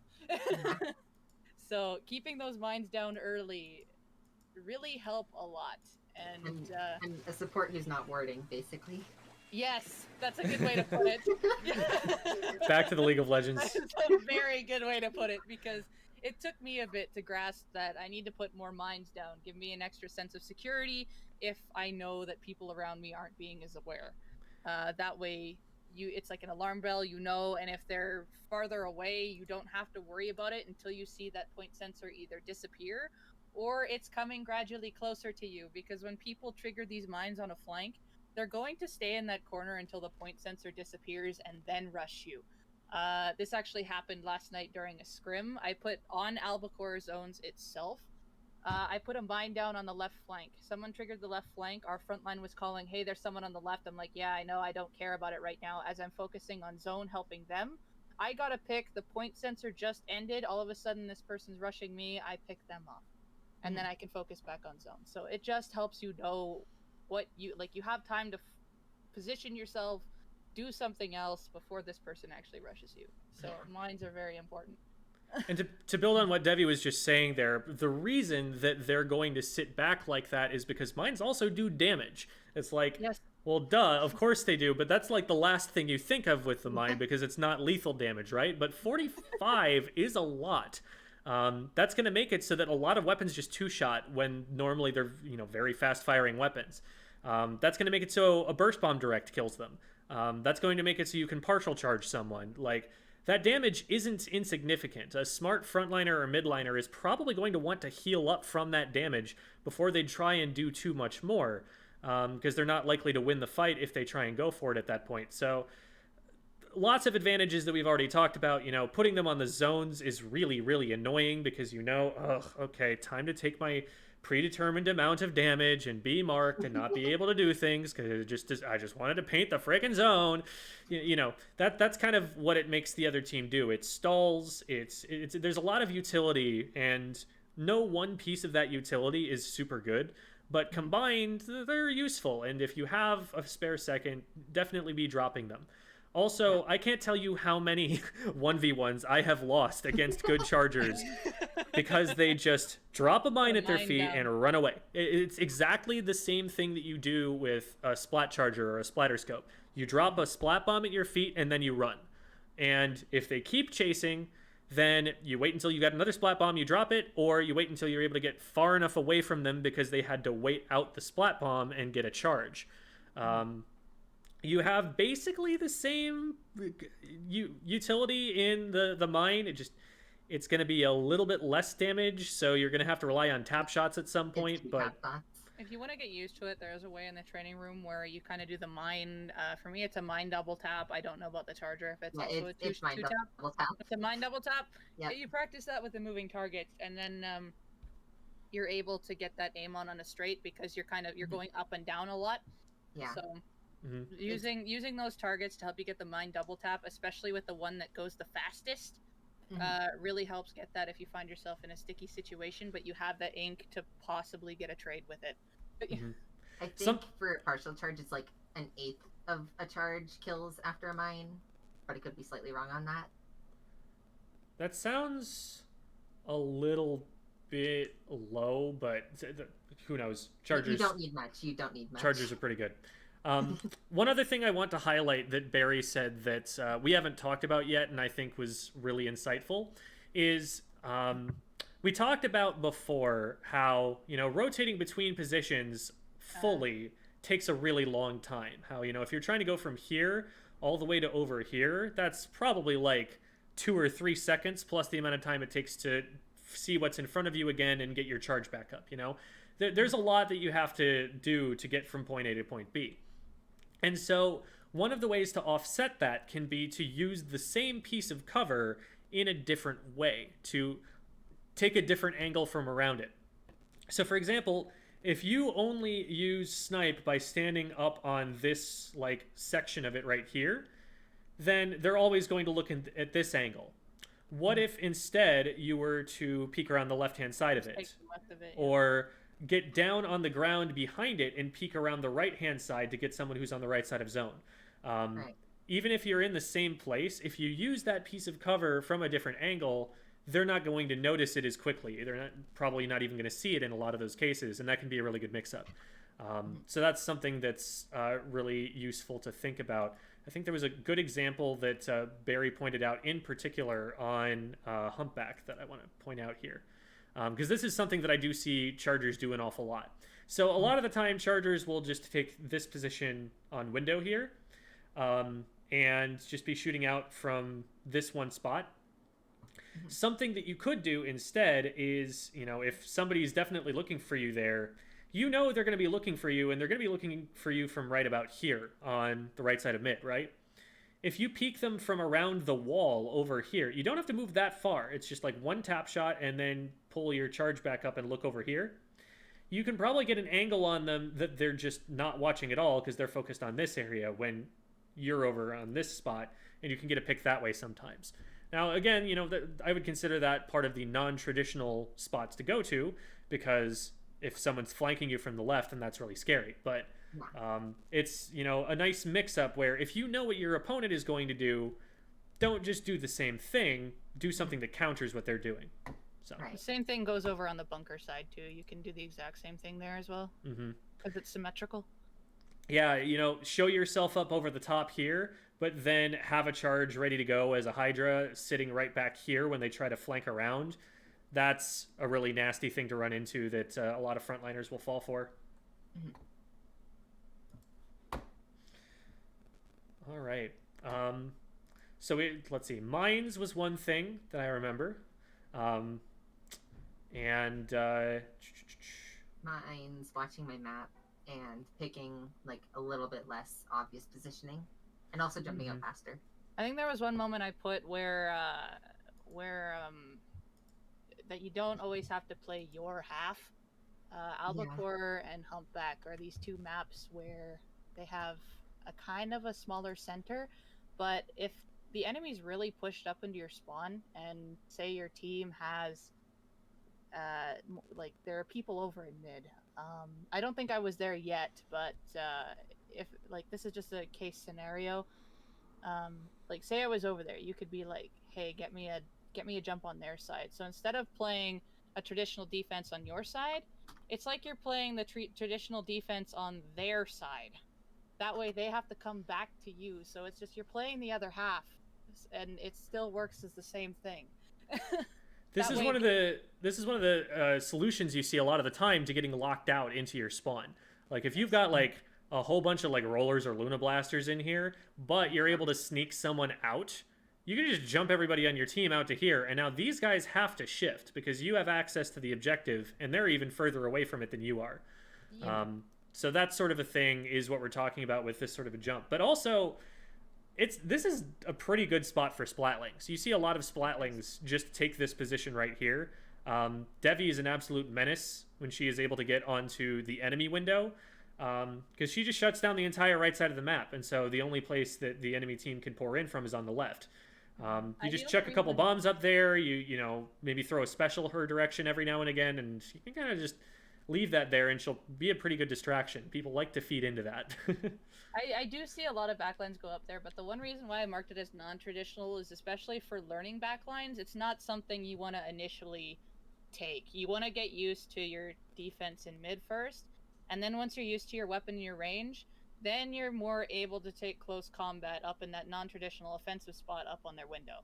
So that's why I marked it as non-traditional rather than traditional, just because it's something you want to get the hang of your weapon first before you can actually take this making a lot of impact. Because you can make a lot of impact, but you just have to know what your range is, how long it takes to splat. You just have to know those basics before I recommend taking a position like that.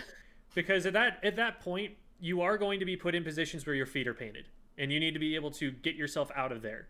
On a Hydra, that's kind of difficult. So you need to be able to kind of get your way up over the window to be able to drop down and then maybe jump out to a teammate who's someplace else on the map. You need to be able to maybe retreat to this pillow here so that you can use that for cover and have a more linear line of sight on people. There are, things you can do to relieve pressure from yourself if they get too close. But you need to be able to make those decisions pretty quickly and know what the right ones to make are and execute on them. And all of those things take a little bit of practice. Yeah, that makes sense. So the other thing I would say also, Phia, is just with regard to close quarters fights, to know when you just need to either back up or when you don't have time, like to know when they have initiative on you. Initiative is a term that FLC likes to use to determine basically just who has the advantage in terms of time in a fight, because distance is spacing is time. I take this a lot from talking about fighting games, but like, let's say, you've just fired a shot as an E-leader. Well, do you have a set amount of time before you can charge that back up again? And so in that time, they can move a certain distance from you. They can, take a certain amount of space back. And so, like, all of those ideas, you can talk about them in terms of the frame advantage that they've got on you.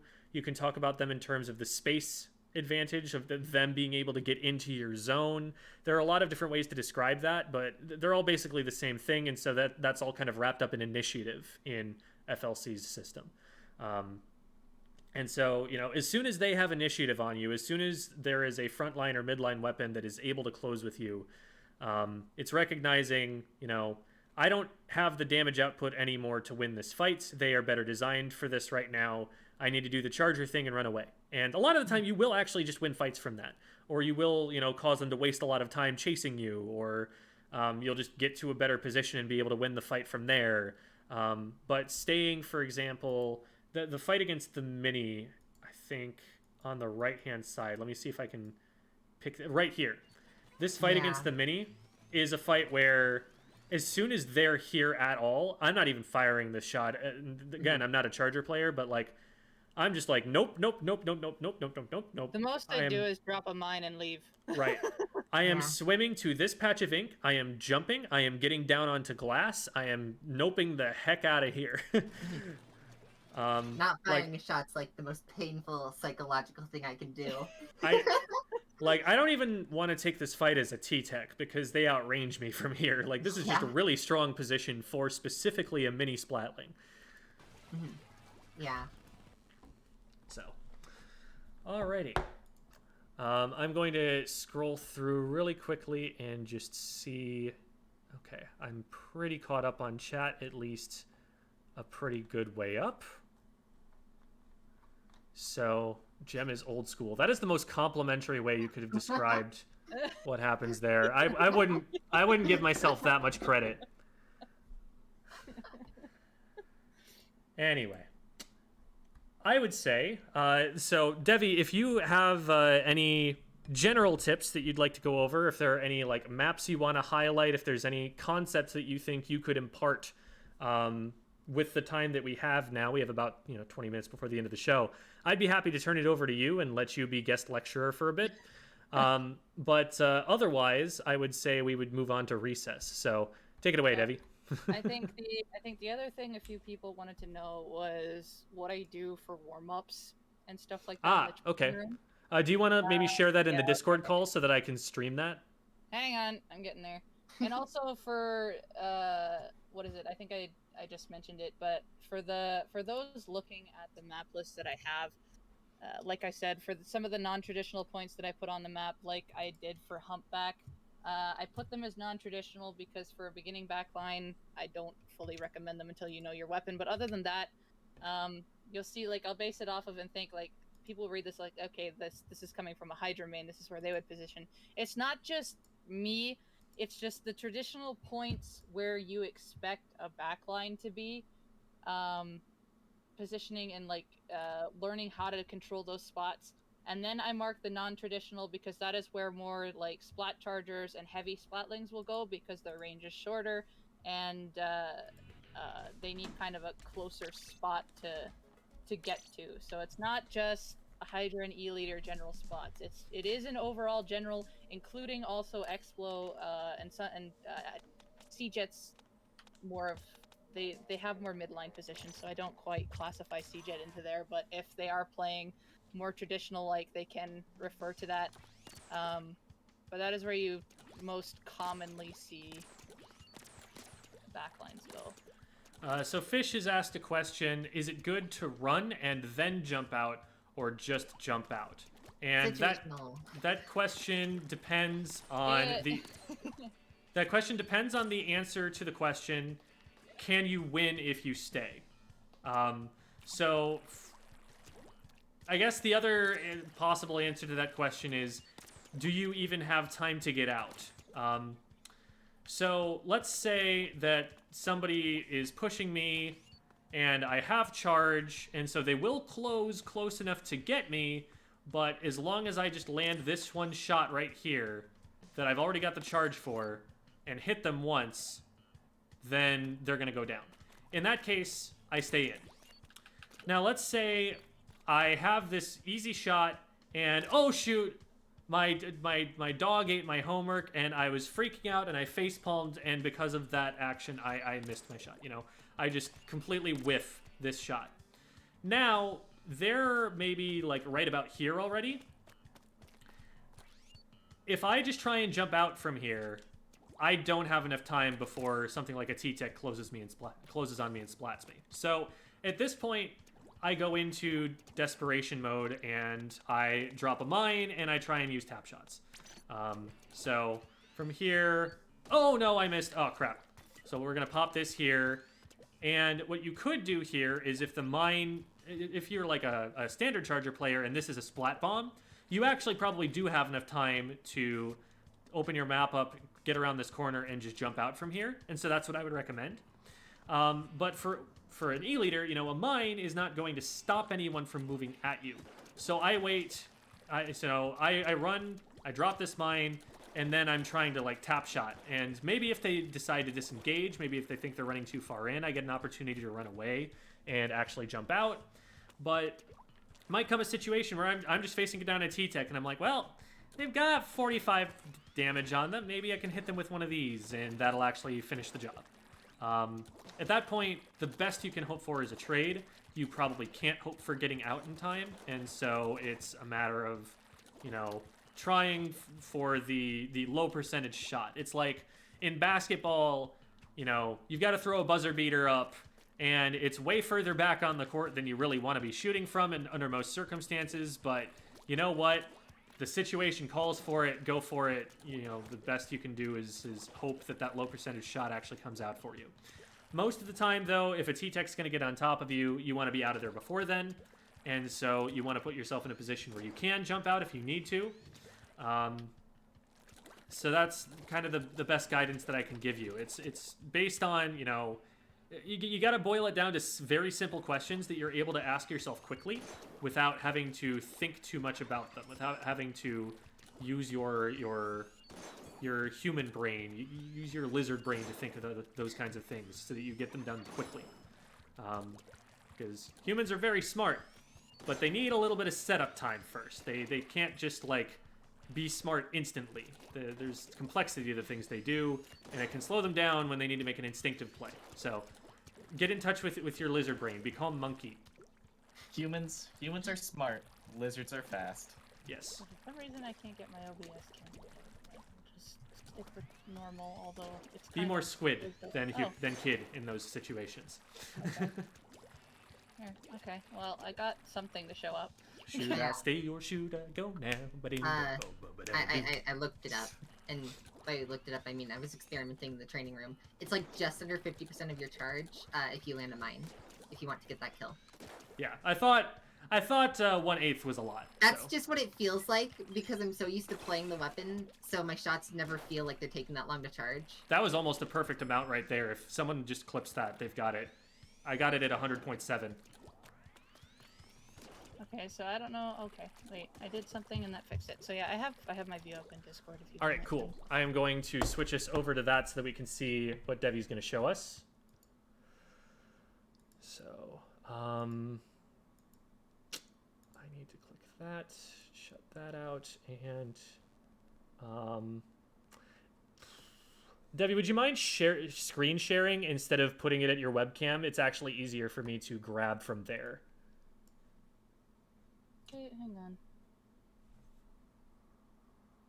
If that's easy for you. Yeah, I for some reason I can't get virtual cam to go, so you'll just Hold on. Yeah, let me see if I can try one more thing here, because I just realized there's one other option I've got. If I hit this. Oh, actually, that does work. Cool. Okay. You got it? So I'm going to switch my screen really quickly. Turn that off. Turn this on, and this is going to be here. And we're going to turn that on. There we go. So here's Devvy's screen right now in real time. Yeah. Okay, so we're good? Mm-hmm.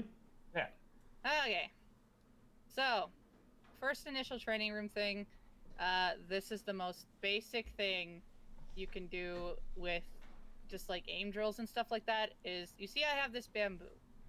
I don't use Hydra to warm up unless if I want to get like my 3-shot combos on at the start, and I'll do that afterwards here. But for most things, you just want to take a laser weapon and just literally go like this for a good minute, 2.5 minutes, and you want to try to aim it ahead lightly. So then, like, when it's swimming forward, you can just pew it and you'll hit it. So the biggest thing, this helps with tracking starting of the game and just kind of getting your motion ready for the day. So I follow the fastest one, but if you want to gradually do it, like, follow the slowest one and then like work your way up. But I usually just start with the fastest one and keep my reticle on majority of it, but trying to aim slightly ahead. And I don't have my hand on the stick. And with those who use stick controls, of course you can do this with stick controls just to help it. But with motion, I'm literally just holding the aim button and that's it, and just tilting my hand. And this is kind of all you do for the first little bit to start that off. And then we go over here to these lovely stationary targets. Now, this is something Dio brought up, and I'm pretty sure Dio was another coach that was with us for a bit. The other thing is just going here and slowly tapping these targets. Yes, this might seem boring, but you want to get this as kind of like a rhythm, as a pattern, so then your shots land. This is why we're using the bamboo, because it's a quicker shot and it's accurate. So I missed that one, as we can see. But anywho, once you get a little confident with that, you can go quicker and kind of roll with that. And this is like your musical scales. Something Dio really stressed was never ever go so fast that you're getting sloppy and missing. That start slow and only go fast when you're getting it like 100% of the time. And then the other thing is I don't like doing the same pattern, because I know my weak angles are up in these corners. So something I like to do is I like to start in the middle and angle everything. I went too fast there, but I usually like to change up my pattern. I'll start in the middle and change it up a bit. So as you can see, it takes a harder time to get back down to there, but you want to do it definitely slower than what I'm doing right now, just until you get used to the angle, and then you can speed up. But I don't like keeping it in one line, because your aim's always moving, so you just kind of change it up a little bit, and then you gradually get quicker and quicker and quicker. So I missed 2 there in the middle, but you do that until you feel comfy with it, and then that's usually when I go into like tournament or solo or stuff like that. So once you feel confident with that, great. Mm-hmm. Something to add to that is that I've said this a lot in my personal videos, but I don't like having like one set pattern that I'll hit the targets from, especially, you know, I always do my aim drills from the perspective of a frontline weapon. So for me, there's more movement that's allowed to me while I am in the training room and shooting. So switching it back to my view for just a second so I can kind of illustrate what I'm talking about. Rather than having me sitting in one place and aiming at the same angle at everything, I figure eventually if I do that, I'm just going to learn this snap right here by muscle memory. and be able to do this one particular thing really, really well without this actually being a reaction, with this just being like my reflex. And so what I'll always do when I'm doing this kind of target practice is I will move to someplace random on the map with my eyes closed. You can see my eyes are closed and I'm just turning it around. And then when I open my eyes, the first target I see is the one that I go for. And then I take another one from there and I do this sort of thing. Same exact drill, you know, that Devvy's doing, where I'm just moving from one target to another, maybe stationary, but I'm starting it from a different place.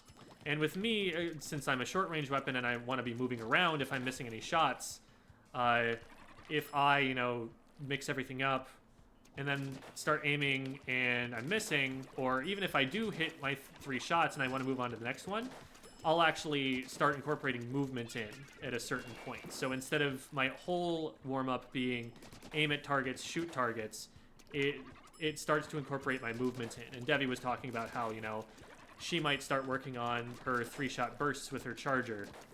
But anytime I'm missing shots, I'm definitely moving.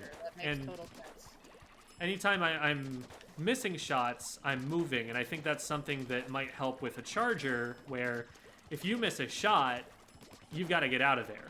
And this is something that you know, you're building the muscle memory in that, oh, I whiffed shots, now I need to get the heck out of dodge instead of just continuing to aim and fire again. For me, with Charger, actually kind of related to that, the first thing that I learned was, like, even before I started, like, trying to aim, especially with the Splat Charger, every time I shoot, I always squid form. Like, it doesn't matter, like, where I am, I'll just try and squid form. Because if you can get into that habit, you can get into the habit of running away easier, because you're already in squid form just from instinct. And also you can dodge other charger shots if you happen to shoot them sooner, because this game has latency. Mm-hmm. So going back to Devvy, she's got her Hydra out, and maybe she can show some of the Hydra specific stuff that she does. Okay, so this is the mine 2-shot. So we usually try to do the quick one.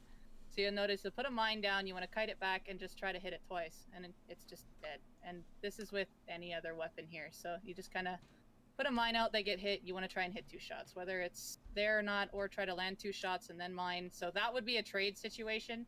So the optimal way to go is put a mine down when you know they're coming for you and kite 2 shots. And usually you get quicker with this, depending on how close they are. So that way you can attempt to trade. That was way too soon there, but... It looks like in some of these situations you are firing the 2 shots separately. Yep. Would you want to charge enough that you have enough charge for 2 shots? Or are you actually, in some situations, firing the shots individually while moving between them? In some situations, like if you've got a K-shot coming at you, you do not have the time to fire 2 shots to possibly either win the fight or trade it. So I just do a quick 2-tap like a squeezer would shoot a long shot. It's honestly, it's been quicker than me, but quicker for me. But if you find you have that little extra range to go for, then yeah, you can hold it. You can hold just a little bit longer to get those the extra shots fired. That little bit of extra initiative, extra range, extra positioning, extra time, whatever you want to call it. I find it's nice to know how quick you can go for tap shot there, especially if it's close. But yeah, if you can get the little extra charge off, that's kind of what you wanna do, because then almost you don't even need the mine. It's just kind of you get that little extra charge and you go. But that's why I like getting used to the tap shot, because especially for a charger, you don't have that amount of time to get your lethal shot, so you want to get used to the tapping. So Do you have the damage to do that without MPU Hydra? Yes. Okay. Does an MPU Hydra just make it so it holds a charge like while it's shooting for longer? Nope. Increases damage. Yep. Really? She's at 99.6. I would not have 99.6 if I did not have a main and a sub. So here, let me go change my gear for you real quick, just so you guys can see this. I'll just put random stuff on that doesn't. Oh, I'm thinking of Nautilus. That's it. Yeah. Okay. What I have on now does not have MPU. This is what it does.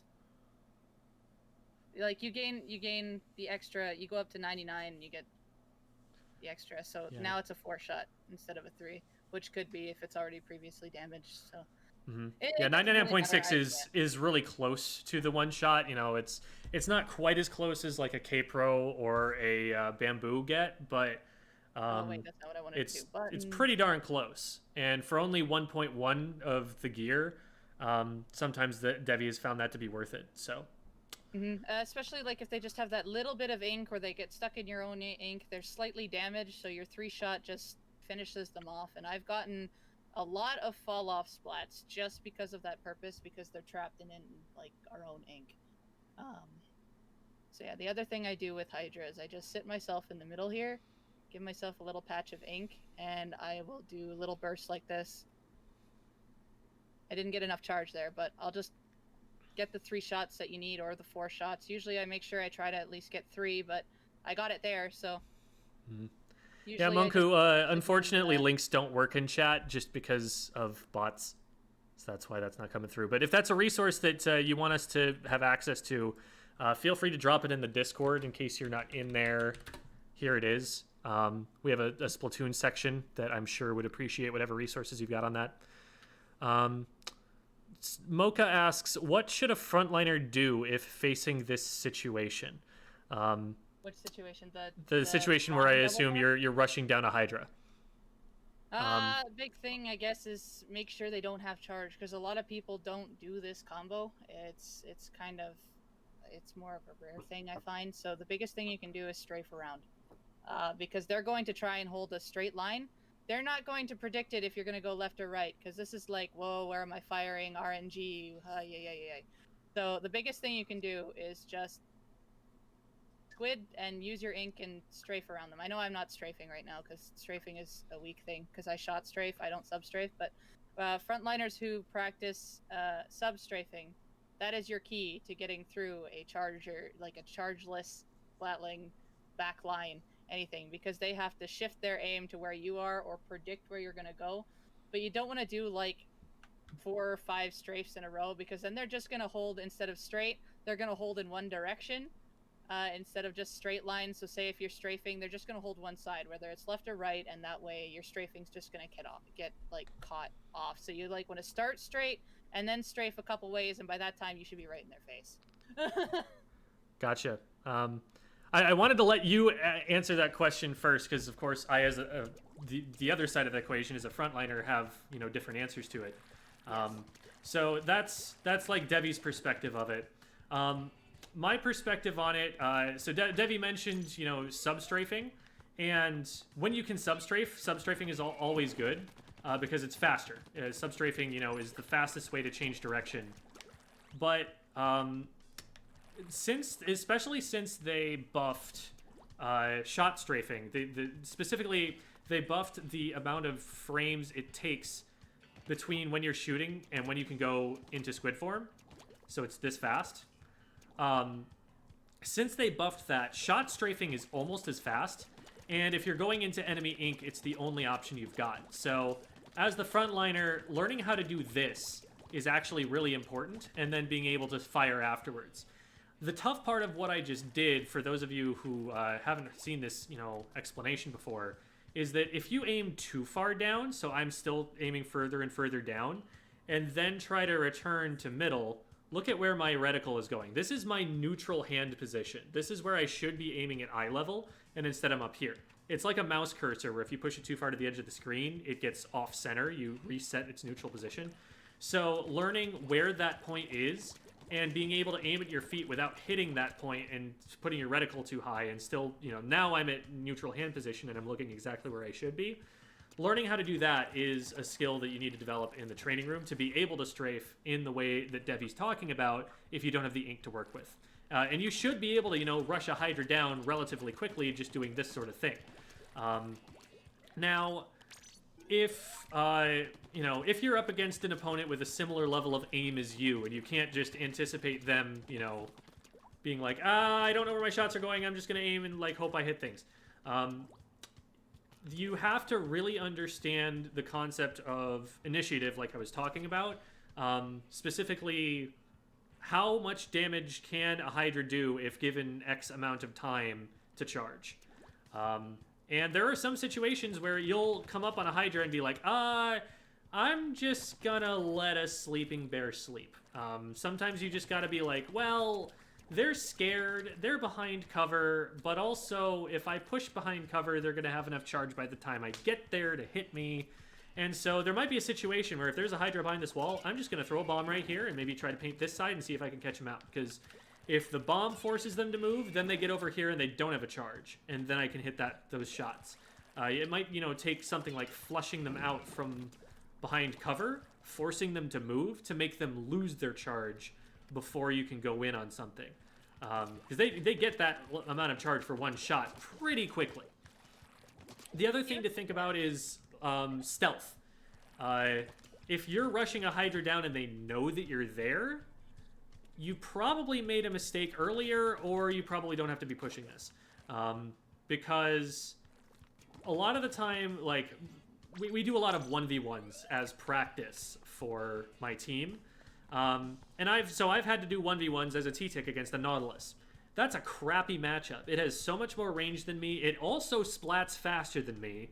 And so the only advantage that I have to work with is that I'm a little bit more maneuverable, and not even that much, because it can still do the single shot on the ground about as fast as I can. The only advantage I have to work with is its charge time, and the fact that it has to charge to be able to get shots off. If I start shooting at a Nautilus who's looking the wrong way, and I'm hitting my shots right away, and they have to turn and spin up enough shots to shoot me, then I win that fight. And it's the same deal with the Hydra, which has about as fast a kill time. So what I'm going to do is I'm going to try and use my shots, try and use my body language, try and use stealth to get them looking in the wrong direction before I engage. So what I might do is if there's a Hydra on the other side of this, I'll fire over here and kind of have, this line painted first, because I always have my escape route.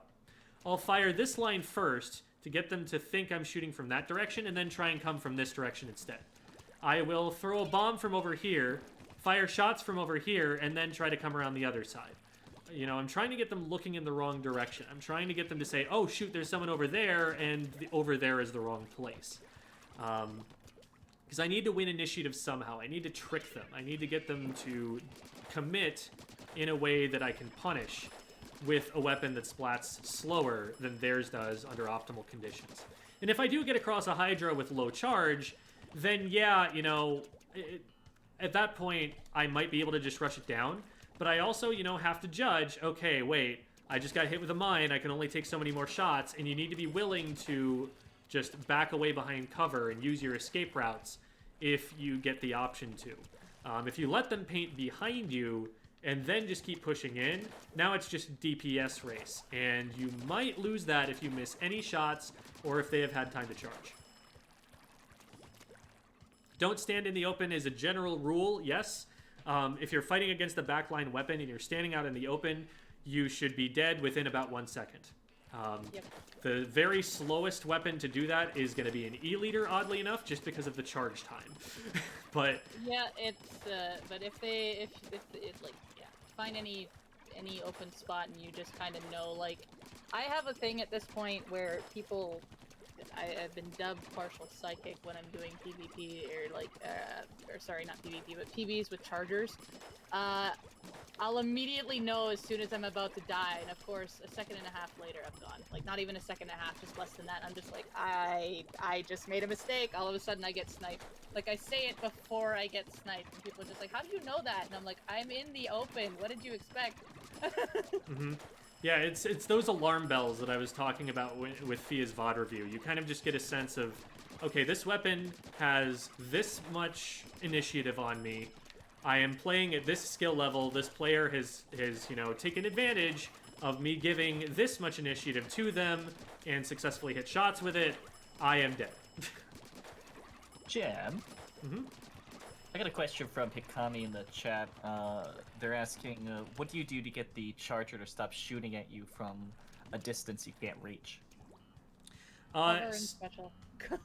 Right, so the first answer I have to that, and the most common answer you will have to rely on, because it's the most consistent one, is cover.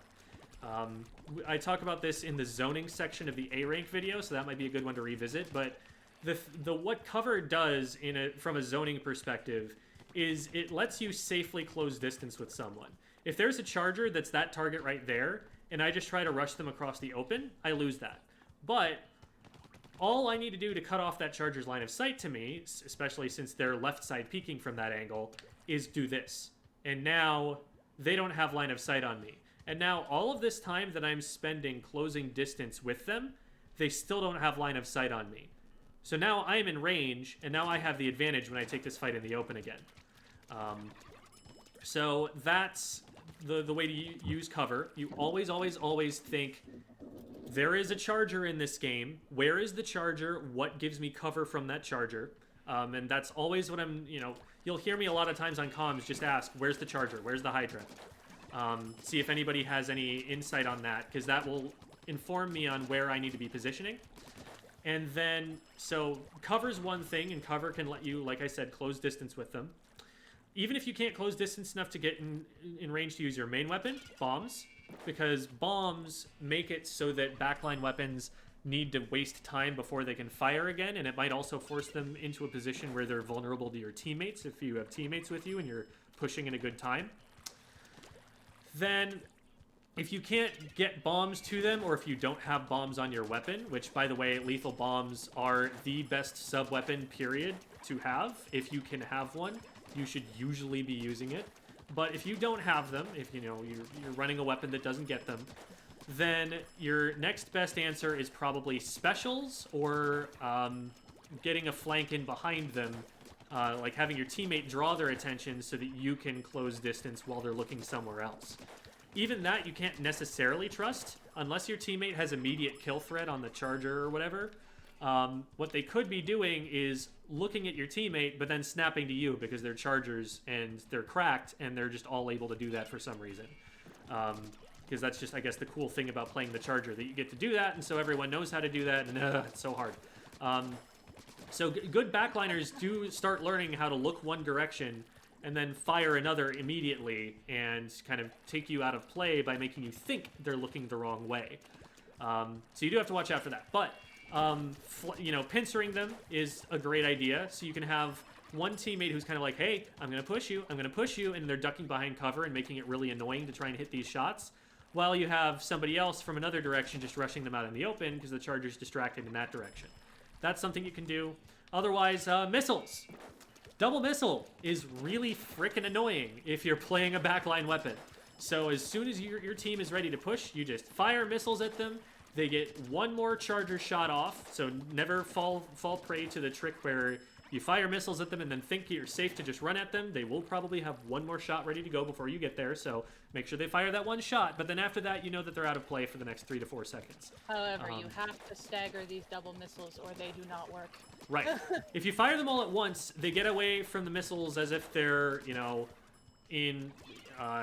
they're just one missile that's being fired, and then they're back to firing shots again. Whereas if you fire the missiles one after the other, they have to be moving for longer, and it forces them even further out of the position they want to be in. So really what you want to be doing at that point, if you're using the missiles to get the backline out of play, is instead of rushing after the backliner, you want to be attacking their teammates, because then you have a 4v3 against their teammates for the next 4 or 5 seconds or something. And that's the real advantage that you win from that. A charger who's alone is not going to be able to do all that much, unless you really just kind of sit there in mid and let them pick you off one by one. Thing where backlines can cheese the missiles, they just take the side of a wall and use the wall to tank all of the missiles, so that they don't have to go very far. I know I've been doing this a lot lately because, of course, that's all you ever see. So I will just quickly hop below the little ledge I'm on, and just before the missiles are going to kind of like angle land on me, make sure they're gonna come forward where this is, and just let the wall tank it. So I'm still basically in position. The missiles did nothing except displace my other teammates instead of myself. If you're in this position right here, you can see the little lip that I'm head bonking on right here. That actually blocks missiles. So if the missile's going to land on top here, I'm going to take no damage. If the missile's going to land at my feet, that might be more of a problem. So this is a situation for if the missiles are coming from the other side of the wall here, in front of me. If they're coming in from in front of me, they're either going to hit on top of me and be blocked by that lip, or they're going to go far enough past me to get over the wall that the angle isn't good enough to hit me. If they're Might coming wanna from speak behind tonight. me here, now this isn't safe because they can actually, you know, a missile might just land right here directly below and hit me on the way down. So Yeah, that or might just not be use the safe. grate. Hmm? Or What'd you just say? use the grate. The grate blocks them too. Like on Sturgeon, Mhm. you just have to go under the grate and you're safe. Yeah. Kelp Dome, missiles are severely nerfed because if you just sit underneath one of these grates, they will hit the grate above you and not hit you. So that's one of the reasons that I like going Inkjet there as well. The other reason is that Inkjet is sick as a special, and I like using it. And then the third reason is that it's actually pretty good in Kelp Dome too. Until we see you, and then we can shoot you out of the sky. So I mean, you know. I mean, you just gotta be sicker than that. You just gotta have Be initiative more and gamer. hit the one shot that you get on them before they can land a shot on you, and not get pre-fired. That's also important. I'd say It's hard first and it's fight. not that great, but it's fun. Okay, and it is actually really good over Kelp Dome because you can hit people from a certain angle over the you can just- walls. The amount of times where I've had Inkjets literally pop it from the other side and just use it to get over the dome part to come from behind on Tool is something I should expect at this point, but forget about. Mhm. Yeah. Because you can't see it unless if, like, you're watching the ink trail, and by that point, it's too late. Mhm. Even if you're looking above and you see a special get popped, you probably don't have the reaction time to get out of position to get directed by it if it's directly underneath you. If it's a little further away, okay, yeah, you can get out of the way. But if there's, you know, enemy ink under there, they might be sharking in and you're just not respecting it, yeah, you might just get bazookaed. So that is going to do it for our time for tonight. So definitely appreciate Devvy sharing her backline wisdom. Thank you for Phia for giving us a VOD to review that lets us talk about all these backline concepts because everybody's been frontliners so far. Yeah. Thank you to Barry for lending your advice in chat, and thank you to all of the rest of you for coming in here and chatting with us, engaging with us, and for, you know, trying to learn to play Squid Game and making this community just a little bit better with you being here. So thanks, everybody. I'm going to once more direct you to the Discord that we have for Bravest Esports. If you ever have any follow-up questions in between Tuesdays and you want to ask those of us, just at me in Splatoon Talk, and I would be happy to deal with that there. Devvy is in there all the time talking. We also have a number of other X-Rank players who would be happy to answer questions. So feel free to drop by and we'll help you out. Thank you, Barry, again. And we will be going and, hey, is Barry alive? Can we raid Barry? That would be kind of pog. Also, Doesn't Jamie, look like links it. don't work. Yeah. Only we can drop the links. We are the only ones. I am not. Shucks. Okay. In that case, let us see. Oh, hey, we should raid ourselves, right? I literally saw that and I was like, oh, yeah, let's raid Bravest Esports. Never mind. This Bravest channel looks pretty cool, guys. Maybe you check them out. I'm going to I send you think- over to Becca. I gave Barry the shout out. Awesome. Yeah, we don't have a shout-out command, so Devvy just became a bot for a second. It's great. I pulled a Jamie. Yeah, there you go. All right. So everybody say hi to Becca. Becca plays a lot of Clash Blaster, actually, but is just kind of an all-around really solid X-Rank player. You can probably pick up a lot from watching her as well. And away we go.